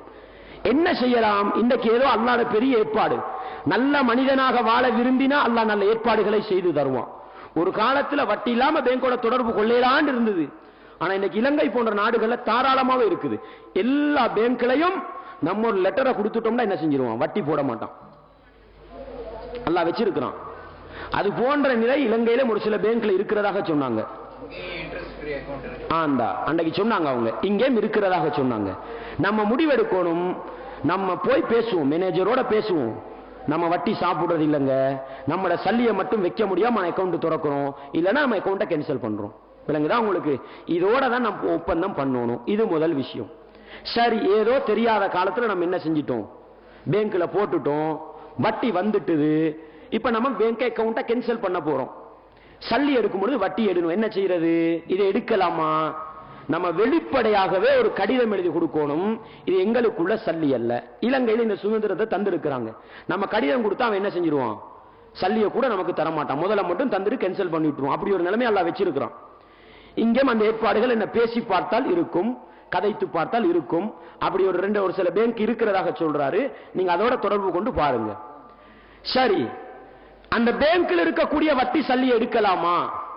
இந்த ஒரு சிலர் விளங்கிக்கிட்டு இருக்கிறாங்க, அந்த சல்லியை எடுத்து என்ன செய்யலாம், நன்மையை எதிர்பார்க்காம யாருக்காவது கொடுத்துடலாம், டொய்லெட் கட்டுறதுக்கு, ரோட்டு போடுறதுக்கு, அது மாதிரி பொது வேலைக்கு நன்மை எதிர்பார்க்காம கொடுத்துடலாம்னு சொல்றாங்க. முதலாவது நீங்க விளங்குங்க, வட்டியை எடுக்கிறது தான் இது ஹராம், வட்டியை எடுக்கிறது தான் பாவம், வட்டியை எடுக்கிறது தான் சாபத்துக்குரியது. எடுத்ததுக்கு பிறகு நீங்க என்ன செஞ்சா என்ன இருக்கு, நான் கேட்கிறேன். எடுத்ததுக்கு பிறகு நீங்க என்ன, நீங்க திண்டா என்ன, அடுத்தவனுக்கு கொடுத்தா என்ன இருக்குது? எடுக்கிறது தான் பாவம். எடுத்ததுக்கு பிறகு நீங்க என்ன செஞ்சீங்கன்றது பிரச்சனையே கிடையாது. உங்களுக்கு நீங்க நன்மையை எதிர்பார்த்து கொடுத்தாலும் சரி, நன்மையை எதிர்பார்க்காமல் கொடுத்தாலும் சரி, நீங்க எடுக்கிறது பாவம். ரெண்டாவது ஒன்று என்ன தெரியுமா, வட்டி சல்லின்னு தெரிஞ்சுக்கிட்டு கொடுக்குறீங்க பாருங்க, அடுத்தவண்ட சல்லின்னு தெரிஞ்சுக்கிட்டு கொடுக்குறீங்க பாருங்க, இது இரண்டாவது பாவத்தை கொண்டு வந்து சேர்க்கும். ஏன் அல்லாஹ் சொல்லி காட்டுகிறான், யா அய்யுஹல்லதீன ஆமனு, ஈமான் கொண்டவர்களே, இத்தகுல்லாஹ, நீங்கள் அல்லாஹ்வை பயந்து கொள்ளுங்கள், வதரு மா பக்கிய மினர் ரிபா, வட்டியில் எஞ்சியதை விட்டு விடுங்கன்னு அல்லாஹ் சொல்றான். எடுத்து நன்மை எதிர்பார்க்காம கொடுங்கன்னு சொல்லல, விட்டுடுங்கன்னு அல்லாஹ் சொல்றான். விளங்கிட்டா உங்களுக்கு? சரி, இப்போ ஒரு காரணம் சொல்லுவாங்க, நம்ம இதை பேங்க்ல வச்சிட்டோம்னு சொன்னா இதை இஸ்லாத்துக்கு எதிராக பயன்படுத்துறாங்க, ஆர்எஸ்எஸ் காரனுக்கு கொடுக்குறாங்க, பிஜேபி காரனா அவனுக்கு இப்படி எல்லாம் சொல்லிட்டு போயிடுறாங்க. சரி, ஏண்ட சல்லில்லாத உண்ட அவனுக்கு கொடுத்தா நமக்கு என்ன வரப்போகுது? நான் கேட்கிறேன், ஏண்ட சல்லி இல்ல, எனக்கு சொந்தமானது இல்ல, அதை எடுத்து அவன் விரோதிகளுக்கு கொடுத்தா நம்ம குற்றம் பிடிக்கப்படுவோமா? அல்ல என்ன குற்றம் பிடிப்பான? ஏண்ட சல்லி இல்ல, எனக்கு வர வேண்டியது இல்ல, எப்படி அல்லாஹ் குற்றம் பிடிப்பான்? பாருங்க, ரசூலுல்லாஹி ஸல்லல்லாஹு அலைஹி வஸல்லம் காலத்துல உங்களுக்கு தெரியும், ஹஜ்ஜத்துல் வதால ரசூலுல்லாஹ் வெளிப்படையான ஒரு பிரகடனம் பண்ணினாங்க. என்ன பிரகடனம்? ரசூலுல்லாஹ்வுடைய காலம்ன்றது ரசூலுல்லாஹ் பெரிய பிரச்சனைகளை சந்திச்சு கொண்டிருந்த காலம், அப்படித்தானே? அந்த காலத்துல தான் ரசூலுல்லாஹ் சொன்னாங்க, வட்டியில் முதலாவது வட்டியாக அப்பாசுடைய வட்டியை நான் காலுக்கு கீழால் போட்டு மிதிக்கிறேன் என்று சொன்னார்கள். என்ன தெரியுமா சொன்னாங்க? யாரெல்லாம் அப்பாசுக்கு வட்டி கொடுக்க வேண்டி இருக்கிறீர்களோ அவர்கள் கொடுக்க வேண்டிய அவசியம் கிடையாது. சரி, ரெண்டு காபிருக்கு இருந்தா அவன் எடுத்து இஸ்லாத்துக்கு விரோதமா பயன்படுத்தி இருந்தா யோசிச்சாங்களா ரசூலுல்லாஹ்? அன்னைக்கு காபிர் முஸ்லிம்கள் எல்லாம் தொடர்பு வச்சிருந்தாங்க தானே, யூதர்களும் கொடுக்கல் வாங்கல் பண்ணியிருந்தாங்க தானே. என்ன செஞ்சிருக்கணும் ரசூலுல்லாஹ்? இந்த பாருங்கப்பா, வட்டி ஹராம் தான், ஆனா யாராவது இஸ்லாத்துல விரோதிக்கு கொடுத்திருந்தா அதை எடுத்துக்கங்க, அப்படி ரசூலுல்லாஹ் சொல்ல இருந்தது தானே? சொல்லல, பொதுப்படையா சொன்னாங்க, வட்டி ஹராம், நான் காலுக்கு கீழால போட்டு மிதிக்கிறேன்னு சொன்னாங்க. விளங்கிட்டுதான் உங்களுக்கு? எனவே குர்ஆன் ஹதீஸ பேசக்கூடிய, குர்ஆன் ஹதீஸ விரும்பக்கூடிய நானும் நீங்களும் தெளிவாக விளங்கிக் கொள்ள வேண்டும். அதை எடுக்கிறதுக்கோ எடுத்து போட்டு சொல்லாம பேசாம கொடுக்கிறதுக்கோ எந்த ஆதாரமும் கிடையாது. குர்ஆன் ஹதீஸுடைய வட்டாரத்துக்குள் இருக்கக்கூடிய எந்த அறிஞர்களும் அப்படி ஒரு கருத்து சொன்னதாக இதுவரையிலும் நான் என்ன செஞ்சதில்லை, பார்த்ததாகவோ படிச்சதாகவோ இல்ல. குர்ஆன் ஹதீஸுக்கு அப்பால போனவங்க என்ன செஞ்சிருக்கிறாங்க, செஞ்சுக்கிட்டு இருக்கிறாங்க.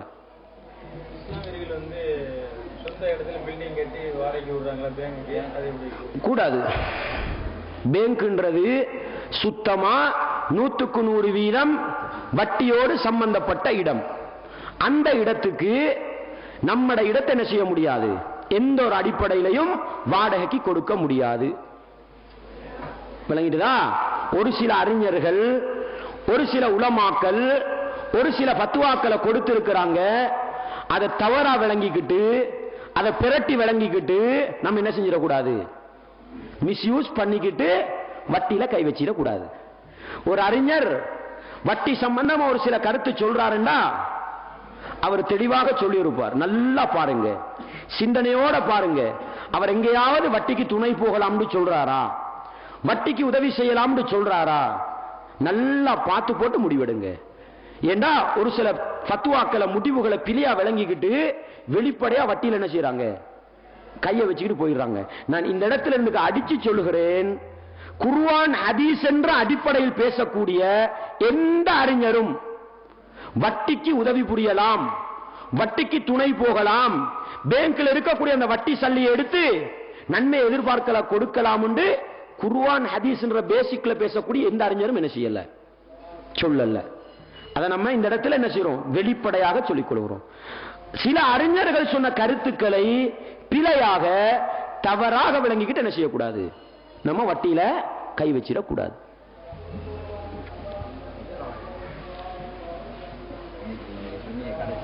வட்டி வாங்கினாங்க தெரிஞ்சு வட்டியை உங்க கூடாதுங்க, அவங்க தரதை நம்ம சாப்பிடலாமா? பேங்கே போறோம், தண்ணி எடுத்து குடிக்கிறோம், சம்மதம் வச்சுக்கலாம் உங்ககிட்ட. இல்ல நான் முஸ்லீம் முழுக்க முழுக்க வட்டியை செய்யறாரு, நான் முஸ்லோட வியாபாரத்தோட சாப்பிடுறோம், அதெல்லாம் சொல்லுமா? இது அறிஞர் கூறுன்னு சொல்லல. இதுதான் கேள்வி. இந்த கேள்வியை தான் பதில பிழையா விளங்கிக்கிட்டு 100% வட்டியில போய் மூழ்கிறாங்க. என்னன்னு சொன்னா, வட்டியோட தொடர்புள்ள ஒருவர் நமக்கு ஒரு சாப்பாட்டை தாராரு, நம்மள ஒரு சாப்பாட்டுக்கு கூப்பிடுறாரு, நமக்கு அது வட்டி சல்லின்னு தெரியாது, நமக்கு அதை குடிக்கலுமா இல்லதா? நமக்கு அதை தின்ன முடியுமா முடியாதா? அதுதான் இதில் உள்ள பிரச்சனை. தருவதே வட்டி சல்லுன்னு விளங்கினா அது எடுக்கலாமா? அப்படி யாரும் சொல்லல. என்ன சொல்றாங்கன்னு சொன்னா, நம்ம சமூகத்தோட பழகும் பொழுது நாங்க இந்துக்களோட பழகுறோம், தமிழர்களோட பழகுறோம், பழகக்கூடிய சாப்பாட்டுக்கு கூப்பிடுவோம். நம்ம போய் சாப்பாடு தின்னா குற்றமா? குற்றம் கிடையாது. இதான் வட்டி எடுத்திருப்பானே, வட்டி எடுத்த சல்லில தந்தானா தூக்கி வீசிட்டு வா. விளங்குதா உங்களுக்கு?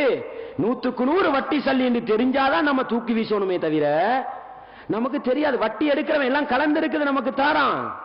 அதை தின்றதில் எந்த பிரச்சனையும் கிடையாது. ரசூலுல்லாஹி ஸல்லல்லாஹு அலைஹி வஸல்லம் அவர்கள் யூதர்களோட கொடுக்கல் வாங்கல் செஞ்சாங்களா இல்லையா? யூதர்களோட தொடர்பு வச்சிருந்தாங்களா இல்லையா?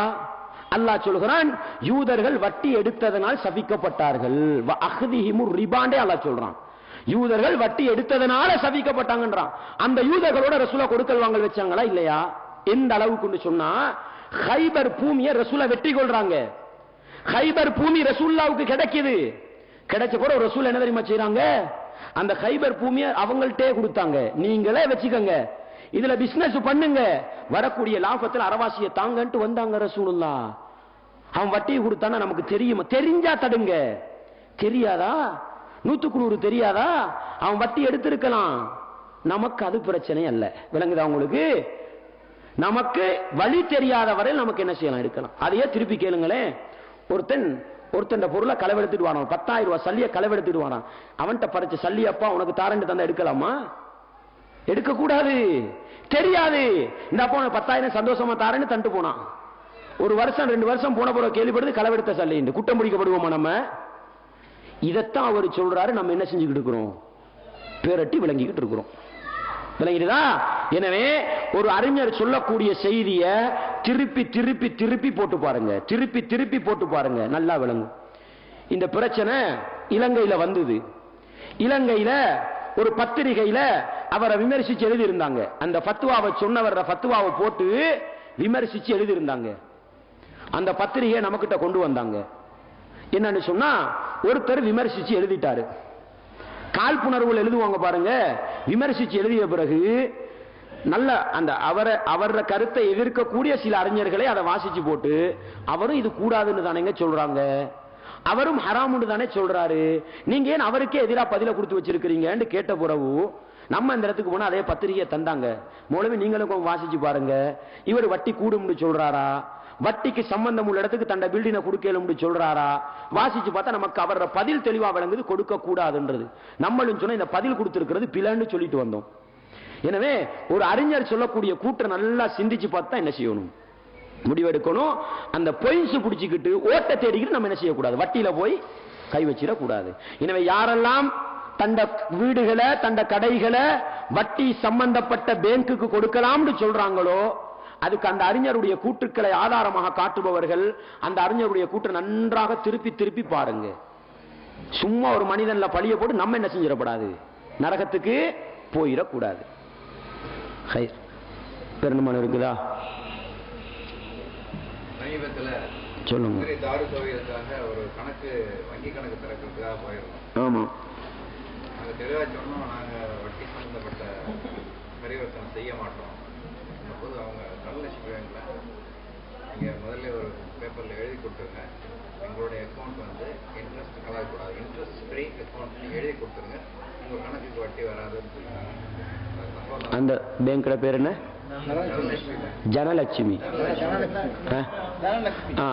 தனலட்சுமி என்று சொல்லப்படுற அந்த பேங்க்ல தாரு தௌஹீத் நிர்வாகம் சார்பாக போய் வட்டி இல்லாம நாங்க பேங்க் திறக்கணும், அக்கௌண்ட் திறக்கணும், நம்ம வட்டியோட தொடர்பு பட மாட்டோம் அந்த கோரிக்கை வைக்கும் பொழுது அந்த தனலட்சுமி அந்த பேங்க்ல என்ன சொல்லிருக்கிறாங்கன்னு சொன்னா, நீங்க வட்டி எடுக்க மாட்டீர்கள், உங்களுக்கு வட்டி தேவையில்லைன்றதுக்கு என்ன செய்யுங்க, சைனை வச்சு ஒரு லெட்டர் தந்துருங்க, கையொப்பம் வச்சு ஒரு கடிதம் தந்துருங்க, நம்ம என்ன செய்ய மாட்டோம், இன்ட்ரெஸ்ட் போட மாட்டோம்னு சொல்லி இருக்கிறாங்க. எனவே அந்த அடிப்படையில் இந்த சொற்பொழிவு நிகழ்ச்சியை கேட்கக்கூடிய ஒவ்வொரு சகோதர சகோதரிகளும் விளங்கிக்கோங்க, இஸ்லாத்தை ஓரளவுக்காவது நடைமுறைப்படுத்துறதுக்குள்ள ஒரு சந்தர்ப்பம் எங்களுக்கு கிடைச்சிருக்குது. வட்டி இல்லாம நம்ம ஒரு கடிதம் கொடுத்துட்டால் இன்ட்ரெஸ்ட் போடாம நமக்கு என்ன அக்கவுண்ட் வச்சு கொள்ளக்கூடிய ஒரு சந்தர்ப்பத்தை ஒரு பேங்க் தருதுன்னு சொன்னா, இன்றைய கொடுக்கல் வாங்கலை இலகுபடுத்துறதுக்கு நம்ம என்ன செய்வோம், அப்படிப்பட்ட பேங்க்ல போய் நம்முடைய அக்கவுண்ட் என்ன செய்வோம், புதுப்பிச்சு கொள்வோம்.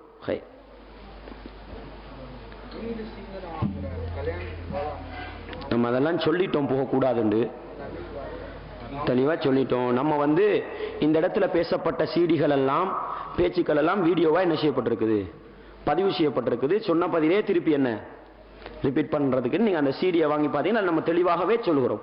சீதன திருமணமாக இருந்தால் அதை மொத்தமா என்ன செய்யணும், பைசரிப்பு. அதுக்குள்ள ஆதாரம் எல்லாம் சொல்லிருக்கும்.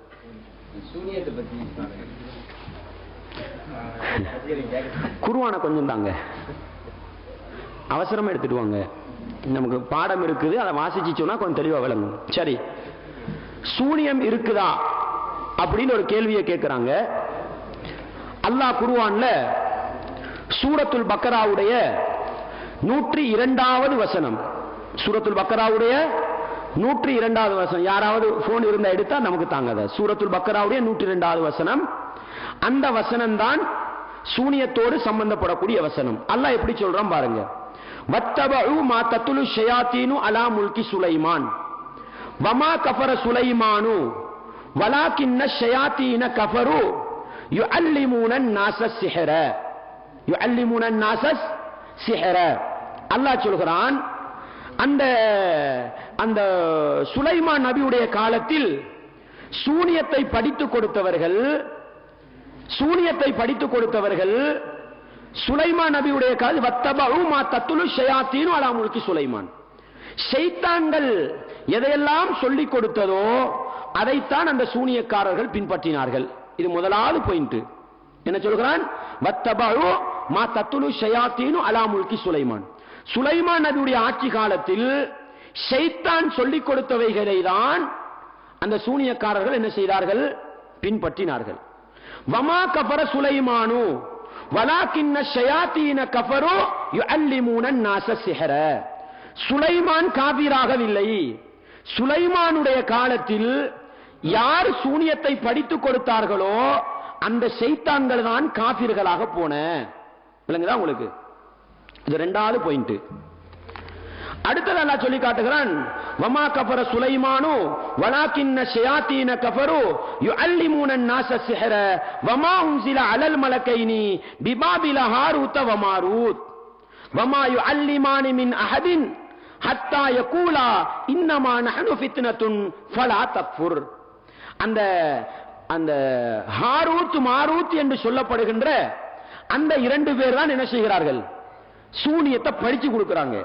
படிச்சும் கொடுக்கும் பொழுது அவங்க என்ன சொல்றாங்க, நாங்கள் சோதனையாக இருக்கிறோம், இதை நீங்களும் படித்து காபிர்களாகி விட வேண்டாம். யார் சொல்றா? இத படிச்சு கொடுத்த அந்த ஹாரூத் மாரூத் சொல்றாங்களாம், நாங்கள் சோதனையாக இருக்கிறோம், இதை படித்து நீங்கள் காபிராகி விட வேண்டாம். இது ஒரு பாயிண்ட். சரியா? அடுத்தது ஃபயத்தஅல்லமூன மின்ஹுமா மா யுஃபர்ரிகூன பிஹி பைனல் மர்இ வ ஸௌஜிஹி. அந்த இரண்டு பேரிடத்திலிருந்தும் கணவன் மனைவியிடத்தில் பிரிக்கும் ஒரு முறையை அவர்கள் படித்துக் கொண்டார்கள். இது ஒரு பாயிண்ட். வமாஹும் பிதாரீன பிஹி மின் அஹதின் இல்லா பிஇذنில்லாஹ். அல்லாஹ்வுடைய நாட்டம் இல்லாமல் அந்த சூனியக்காரர்களால் எந்த தீங்கையும் செய்ய முடியாது. இது ஒரு பாயிண்ட். விளங்கிடுதா உங்களுக்கு? சரி, இப்ப இந்த வசனத்தை நீங்க எடுத்து நோக்கினா, இந்த வசனத்தை மட்டும் நீங்க நல்ல முறையில சிந்திச்சா சூனியம் இருக்குதா இல்லையான்றது என்ன செய்யும், வெட்ட வெளிச்சமா என்ன செய்யும், தெளிவாகும். சரி, அதுக்கு முன்னால நம்ம ஒரு கருத்தை சொல்லுவோம். என்னன்னு சொன்னா, இன்றைக்கு முஸ்லிம் சமூகத்தை நம்ம அப்படியே எடுத்து நோக்கினால் 3 விதமாக முஸ்லிம் சமூகம் பிரிகிறாங்க. ஒரு சாராத நிலைமை என்ன கேட்டா, சூனியம் ஒன்று இருக்குது, சூனியக்காரர்களான நினைச்சதையெல்லாம் செய்யலாம். எந்த அளவுக்கு? சூனியக்காரனை கண்டாலே பயந்தோடுவாங்க. சூனியக்காரனை கண்டாலே பயந்தோடுவாங்க. ஏன்? அவனுக்கு எதையும் செய்யலாம். அப்படி ஒரு சிந்தனை இருக்குது. இதை பொறுத்த வகையில இந்த வசனத்துக்கு அது முரண். முதல்.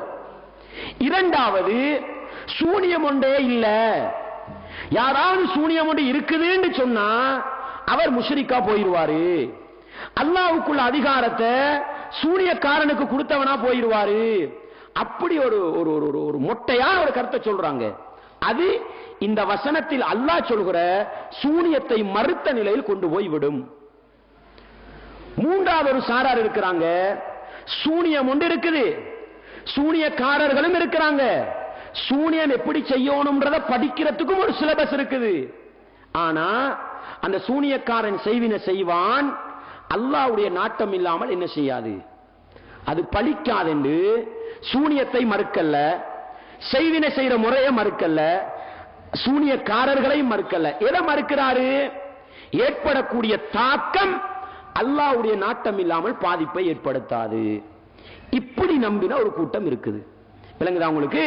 இந்த மூணு கூட்டத்துல யாரு சரின்னு நாங்க பார்ப்போம்டா, வெறுமனே சூனியத்துல நம்பிக்கை கொண்டு சூனியத்தால் எதையும் செய்யலாம், மனுஷனை மாட்டாக்கி மாட்ட மனுஷனாக்கி நினைச்சவனெல்லாம் பைத்தியக்காரன் ஆக்கலாம் என்று வெறுமனே சூனியக்காரர்கள் மீது நம்பிக்கை வச்சால் அது வெளிப்படையான என்னதான் ஷிர்க்கு, அதுல சந்தேகம் கிடையாது. அடுத்தபடியாக சூனியம் ஒன்று இல்லைன்னு சொல்றாங்க பாருங்க, சூனியம் ஒன்று இருக்குதுன்னு சொன்னாலே ஷிர்க்கு வந்துடும் சொல்றாங்க பாருங்க. அதுக்கு இந்த வசனம் என்ன சொல்லுது? முதலாவது பாயிண்ட் நீங்க பாருங்க, வத்தபு மா தத்துலு ஷயாத்தீனு அலா முல்கி சுலைமான். சுலைமான் நபியுடைய காலத்தில் ஷைத்தான்கள் எதையெல்லாம் சொல்லிக் கொடுத்தார்களோ அதைத்தான் சூனியக்காரர்கள் பின்பற்றினார்கள்.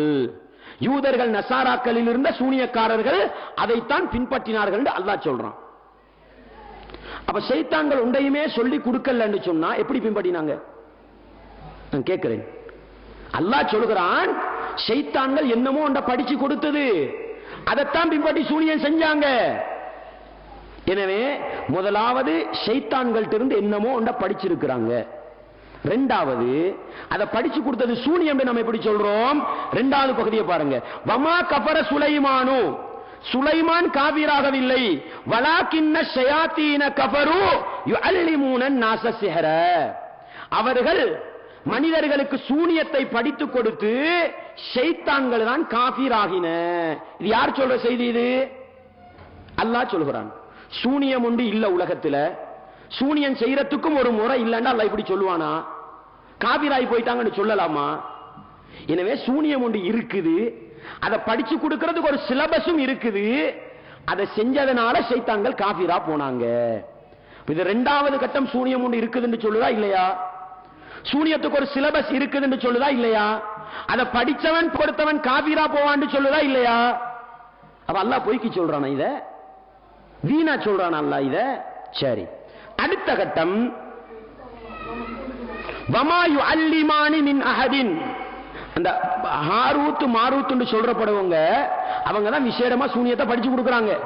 அவர்கள் மக்களுக்கு படிச்சு கொடுக்கும் பொழுது என்ன சொல்வாங்களாம்? நாங்க சோதனையா இருக்கிறோம், நீங்கள் சூனியத்தை படித்து காபிராகி விட வேண்டாம். இதெல்லாம் எங்களுக்கு பதிவு செய்யறான் தானே. அப்ப படிச்சு கொடுக்கறதுக்கே ஒன்றும் இல்லாத ஒன்றுண்டா எப்படிங்க படிச்சு கொடுத்தாங்க அவங்க? அப்ப அல்லாஹ் பொய்ய சொல்றானா? படிச்சு கொடுக்கிறதுக்கு ஒரு முறை இருந்தா தானே படிச்சு கொடுக்கலாம். அப்ப படிச்சு கொடுத்தார்கள் என்று சொல்வதே சூனியம் செய்யறதுக்கு ஒரு முறை இருக்குது, அதை படிச்சு கூட கொடுக்கலாம். விளங்குதா இல்லையா? நம்ம அதனால தான் பார்க்கிறோம், முஸ்லிம்ல வரக்கூடிய ஹதீஸ்ல அந்த சிறுவனுடைய ஹதீஸ் வரும் அல்லவா, வேதத்தையும் படிக்கிறாரு, சூனியக்காரன் போய் சூனியத்தையும் படிக்கிறாரு. முஸ்லிம்ல வர ஹதீஸ் தானே. வேதத்தையும் படிக்கிற மாதிரி சூனியத்தை படிக்கலையா? அப்ப ரசூல்ல இல்லாம சொன்னாங்களா? தாக்கம் என்பது வேற. சூனியம் இருக்குதா இல்லையா? படிக்கிறதுக்கு ஒரு சிலபஸ் இருக்குதா இல்லையா? அல்லாஹ் இருக்கிறது என்று சொல்கிறான். படித்து காபிராவை போய்விடாதீர்கள் என்று அவர்கள் சொன்னதாகவும் சொல்கிறான். எனவே சூனியம் ஒன்று இருக்குது, அதை படிக்கிறதுக்கும் ஒரு சிலபஸ் இருக்குது. எது கூடாது? படிக்க கூடாது. படிச்சா குஃப்ரை ஏற்படுத்தும். விளங்கிட்டதா? சரி, அடுத்தது அல்லாஹ் என்ன சொல்கிறான்? வமா வமா வயத்தஅல்லமூன மின்ஹுமா மா யுஃபர்ரிகூன பி பைனல் மர்இ வ ஸௌஜிஹி. கணவன் மனைவிக்கு மத்தியில பிரிவினையை ஏற்படுத்துறதுக்கான ஒரு விசேட முறையையும் சூனியக்காரன் படிச்சு கொண்டாங்களாம். அப்ப இது விசேட முறை அல்லாஹ் சொல்றானா இல்லையா? கணவன் மனைவி கிட்ட பிரிக்கிறதுக்கு ஒரு முறையையும் சூனியக்காரர்கள் படித்து கொடுத்தார்கள். அப்ப ஏதோ ஒன்று இருக்குது நல்லா சொல்றானா இல்லையா? அதை செஞ்சா கணவன் மனைவி பிரிவாங்க நல்லா சொல்றானா இல்லையா? நாங்க சொல்வோம், அல்லாஹ்வுடைய நாட்டம் இருந்தால் பிரிவார்கள், அல்லாஹ்வுடைய நாட்டம் இல்லையா பிரிய மாட்டார்கள். விளங்குதா? இல்லன்னு சொல்ல மாட்டோம், இருக்குது. அடுத்த வசனத்தை பாருங்க, வமாஹும் பிதாரின பிஹி மின் அஹதின் இல்லா பிஇذنில்லாஹ். சூனியக்காரனே இல்ல, சூனியம் ஒன்றே இல்ல அப்படின்னு சொன்னா இப்படி சொல்லலாமா? அவர்கள் அல்லாஹ்வுடைய நாட்டம் இல்லாமல் எந்த தீங்கையும் செய்ய முடியாது அப்படி சொல்லலாமா? அல்லாஹ் என்ன தெரியுமா சொல்லிருக்கணும்? சூனியம்ன்றதே பொய்யப்பா, அவர்களால் ஒன்றும் செய்ய முடியாதுன்னு மொத்தமா சொல்லிட்டு போயிருக்கணும். அல்லாஹ் எப்படி சொல்கிறான்? அவர்கள் வமாவும் பிதாரின பிஹி மின் அஹதின், அவர்களால் யாருக்கும் தீங்கு செய்ய முடியாது அல்லாஹ் நாடினாலே தவிர. அப்ப அவர்களால் ஒரு தீங்கு இருக்குதா இல்லையா? தீங்கு இருக்குது. அல்லாஹ் நாடினாதான் பலிக்கும்.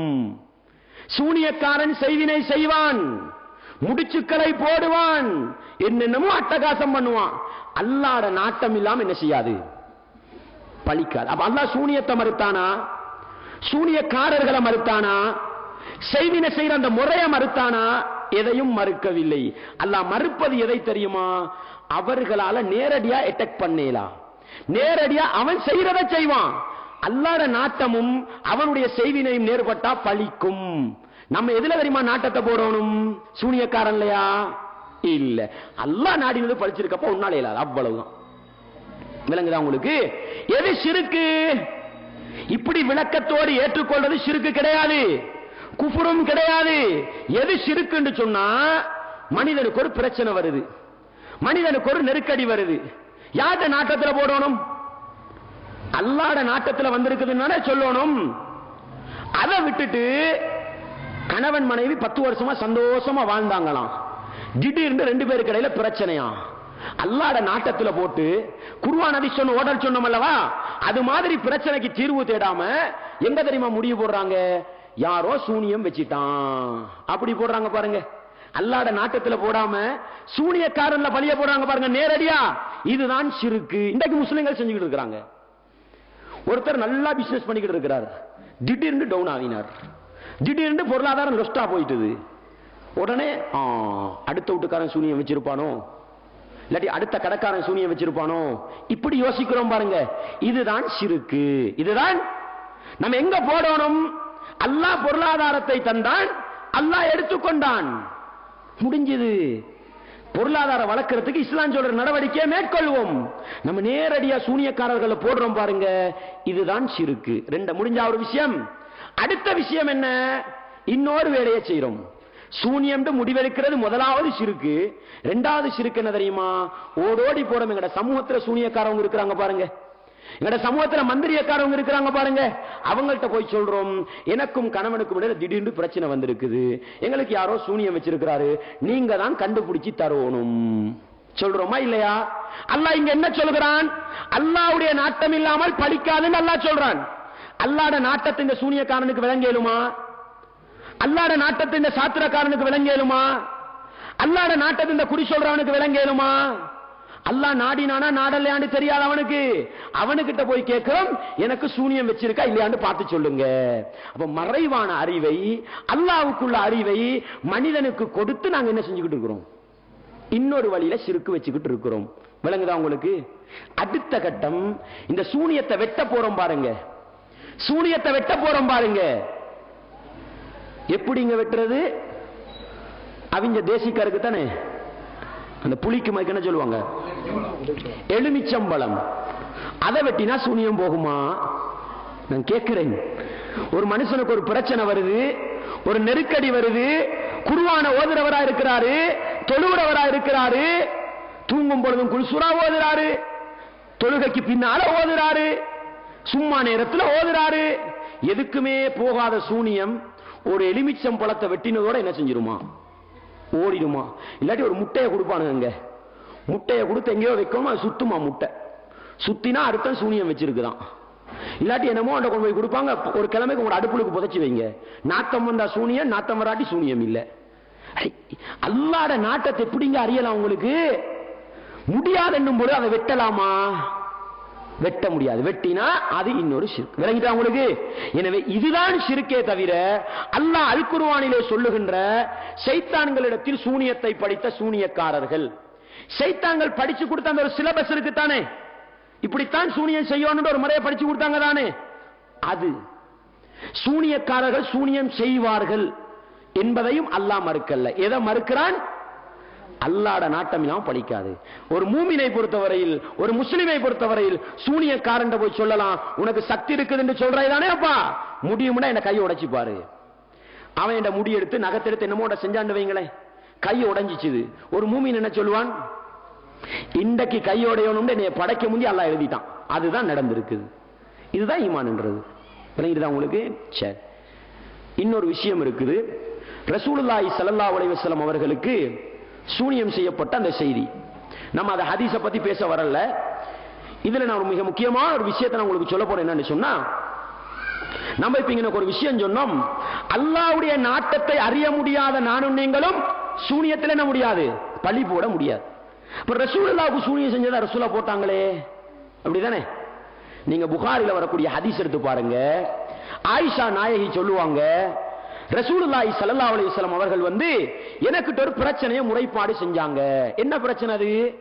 ஆயிஷாவே, செய்யாததை செஞ்ச மாதிரியும் செஞ்சதை செய்யாத மாதிரியும் ஒரு மனமாற்றம் உள்ளத்தில் ஏற்படுகிறது. இந்த பிரச்சனை ஆயிஷாவை போய் முறைப்பாடு செஞ்சு கொண்டே இருக்கிறாங்க. ஒரு நாள் திடீர்னு சொல்றாங்க, ஆயிஷாவே, நான் எதை முறைப்பாடு செய்து கொண்டிருந்தேனோ அதற்கு அல்லாஹ் எனக்கு தீர்ப்பு தந்தான். இதான் பாயிண்ட். ரசூலா சொல்றாங்க, நான் தூங்கிக்கிட்டு இருந்தேன், 2 மலக்குமார்கள் வந்தாங்க. ஒருத்தர் கால் மாட்டில் இருந்தாரு, ஒருத்தர் தலைமாட்டில் இருந்தாரு. நபிகளாருக்கு சூனியம் வச்சிருப்பதாகவும், லபீத் இப்னுல் அஸம் என்பவன் சூனியம் வச்சிருக்கிறதாகவும், ஒரு கிணற்றடியில் புதைத்து விடுத்து வைத்திருப்பதாகவும் மலக்குமார்கள் சொல்லிட்டு போனாங்க. இப்ப பாருங்க, அல்லாஹ்வுடைய நாட்டம் நபிகளாருக்கு மலக்குமார்கள் மூலம் சொல்லிக் கொடுக்கப்பட்டதா இல்லையா? புகாரில் வரக்கூடிய ஹதீஸ். மலக்குமார்கள் சொல்லிக் கொடுத்தாங்களா இல்லையா? அதை வச்சுதான் நபிகளார் தீர்மானிச்சாங்க. மலக்குமார்கள் வருவதற்கு முன்னால நபிகளார் என்ன சொன்னாங்க, எனக்கு ஏதோ ஒரு பிரச்சனை இருக்குது, ஒரு மனமாற்றம் இருக்குது என்று சொன்னாங்க. அல்லாஹ் தீர்ப்பு கொடுத்தான். இன்னைக்கு எனக்கு உங்களுக்கு வஹி வருமா? எனக்கிட்ட உங்கள்கிட்ட மலக்கு வருவாங்களா? வரமாட்டாங்க. மலக்குமார்கள் வராத நாங்க, வஹி வராத நாங்க, ஆட்டோமேட்டிக்கா விளங்குது சூனியத்துல முடிவு போட முடியாது. ரசூலுல்லாஹ் போட்டதுக்கு அந்த ஹதீஸ் ஏற்றுக்கொண்டால் நியாயம் இருக்கிறது. ஏன்? அல்லாஹ்வுடைய நாட்டத்தை மலக்குமார்கள் சொல்லிட்டு போனாங்க. நமக்கு வஹி வராது. வஹி வராத வரையில நமக்கு அல்லாஹ்வுடைய நாட்டத்தை விளங்க முடியாது. எனவே நாங்க என்ன போடணும், என்ன பிரச்சனை வந்தாலும் அல்லாஹ்வுடைய நாட்டத்துல போடுவோம். கணவன் மனைவி பிரச்சனையா, அதுக்கு இஸ்லாம் ஒரு தீர்வை சொல்லுது, அந்த முறையில போய் குணப்படுத்துங்க. பொருளாதார சிக்கலா, அதை நிவர்த்தி பண்ண நபிகளார் வழிகாட்டி தந்தாங்க, அந்த வழியில போங்க. நோய் நம்பலமா, அதுக்கு ஒரு முறை இஸ்லாம் சொல்லி தருது, அதுல போய் நோம்புறத குணப்படுத்துங்க. குணப்படுத்த முடியாதா, எலுமிச்சம்பழத்தை வெட்டாமல் பொறுமையாக இருந்து சுவனத்தை எதிர்பாருங்க. விளங்குதா உங்களுக்கு? எனவே எல்லாத்துக்கும் தீர்வு இருக்குது. எனவே ஒட்டுமொத்தமாக சூனியத்தை மறுத்தால் இந்த குர்ஆனை, இந்த வசனத்தை மறுத்த குற்றம் வரும். புகாரில முஸ்லிம்ல வரக்கூடிய ஹதீஸ், நபிகளார் சொன்னாங்க, இஜ்தனிபு அஸ்ஸபஅல் மூபிகாத், மனிதனை அழித்து நாசமாக்கக்கூடிய 7 பெரும் பாவங்களை தவிர்ந்து கொள்ளுங்கள், பயந்து கொள்ளுங்கள். அல் இஷ்ராக்கு பில்லாஹ், அல்லாஹ்வுக்கு இணை வைப்பது. இந்த சூனியம் என்பது வெறுமனே ஷிர்க் என்று இருந்தால் அதுல கடங்குமா இல்லையா? அதுல கடங்குமா இல்லையா? அல்லாஹ் வேறையா சொல்றான், வஸ்ஸிஹ்ரு, சூனியம் உண்டு. ஏன் ரசூலுல்லாஹ் தனியா சொல்லணும்? அத சும்மா ஜோக்குக்கு சொல்லிட்டு போனாங்களா? விளையாட்டுக்கு சொல்லிட்டு போனாங்களா? இல்ல, சூனியம் ஒன்று இருக்குது, மனுஷன் ஈமான பறிச்சுக்கிட்டு இருக்குது. அதை செஞ்சு செஞ்சு மனுஷன் ஈமான பறிக்கிறாங்க. இன்னைக்கு நிறைய பேர் முஸ்லிக்கா போறதுக்கு என்ன தெரியுமா காரணம்? வெறுமனே சூனியத்தை நம்பி இருக்கிறது தான். இருக்குதா இல்லையா? எனவே ரசூலுல்லாஹ் ஷிர்க்க சொல்லி போட்டு அந்த ஷிர்க்குள்ளுக்கு இருக்கக்கூடிய குஃப்ரை உண்டு பண்ணக்கூடிய ஒரு வித்தியாசமான பாவம் என்பதனாலதான் நபிகளார் அதை வெளிப்படுத்தி சொல்றாங்க. எனவே இப்படி ஒரு பாவம் இல்லை என்று இருந்தால், சூனியம் செய்யற ஒரு கும்பல் இல்லை என்று இருந்தால், சூனியம் செய்யறதுக்கு ஒரு முறை இல்லை என்று இருந்தால், இதை வெறுமனே பெரும் பாவங்கள் ஒன்று சொல்லலாமா? சொல்ல முடியாது. எனவே அப்படி ஒன்று இருக்குதுன்றதுனால நபிகளார் குறிப்பிட்டு சொல்றாங்கன்றதை நம்ம என்ன செய்யணும்? எனவே குர்ஆனும் ஹதீஸும் தெளிவா சொல்லுது, சூனியம் ஒன்று இருக்குது. எதை மறுக்குது? சூனியத்தினால வரக்கூடிய தாக்கத்தை சூனியத்தால தான் வந்ததுன்னு சொல்லாதே, அல்லாஹ்வுடைய நாட்டத்துல போட்டு பழகு, இதுதான் சொல்லுது. எனவே சூனியத்தை மறுக்க வேண்டிய அவசியத்துக்கு எந்த ஆதாரமும் கிடையாது. சூனியம் இருக்குது, குர்ஆனும் ஹதீஸும் என்ன செய்யுது? தெளிவாக. அல்லாஹு அக்பர். முடிச்சுக்கொள்வோம். சுப்ஹானக அல்லாஹும்ம வ பிஹம்திக், அஷ்ஹது அன் லா இலாஹா இல்லா அன்த, அஸ்தக்ஃபிருக வ அத்தூபு இலைக்.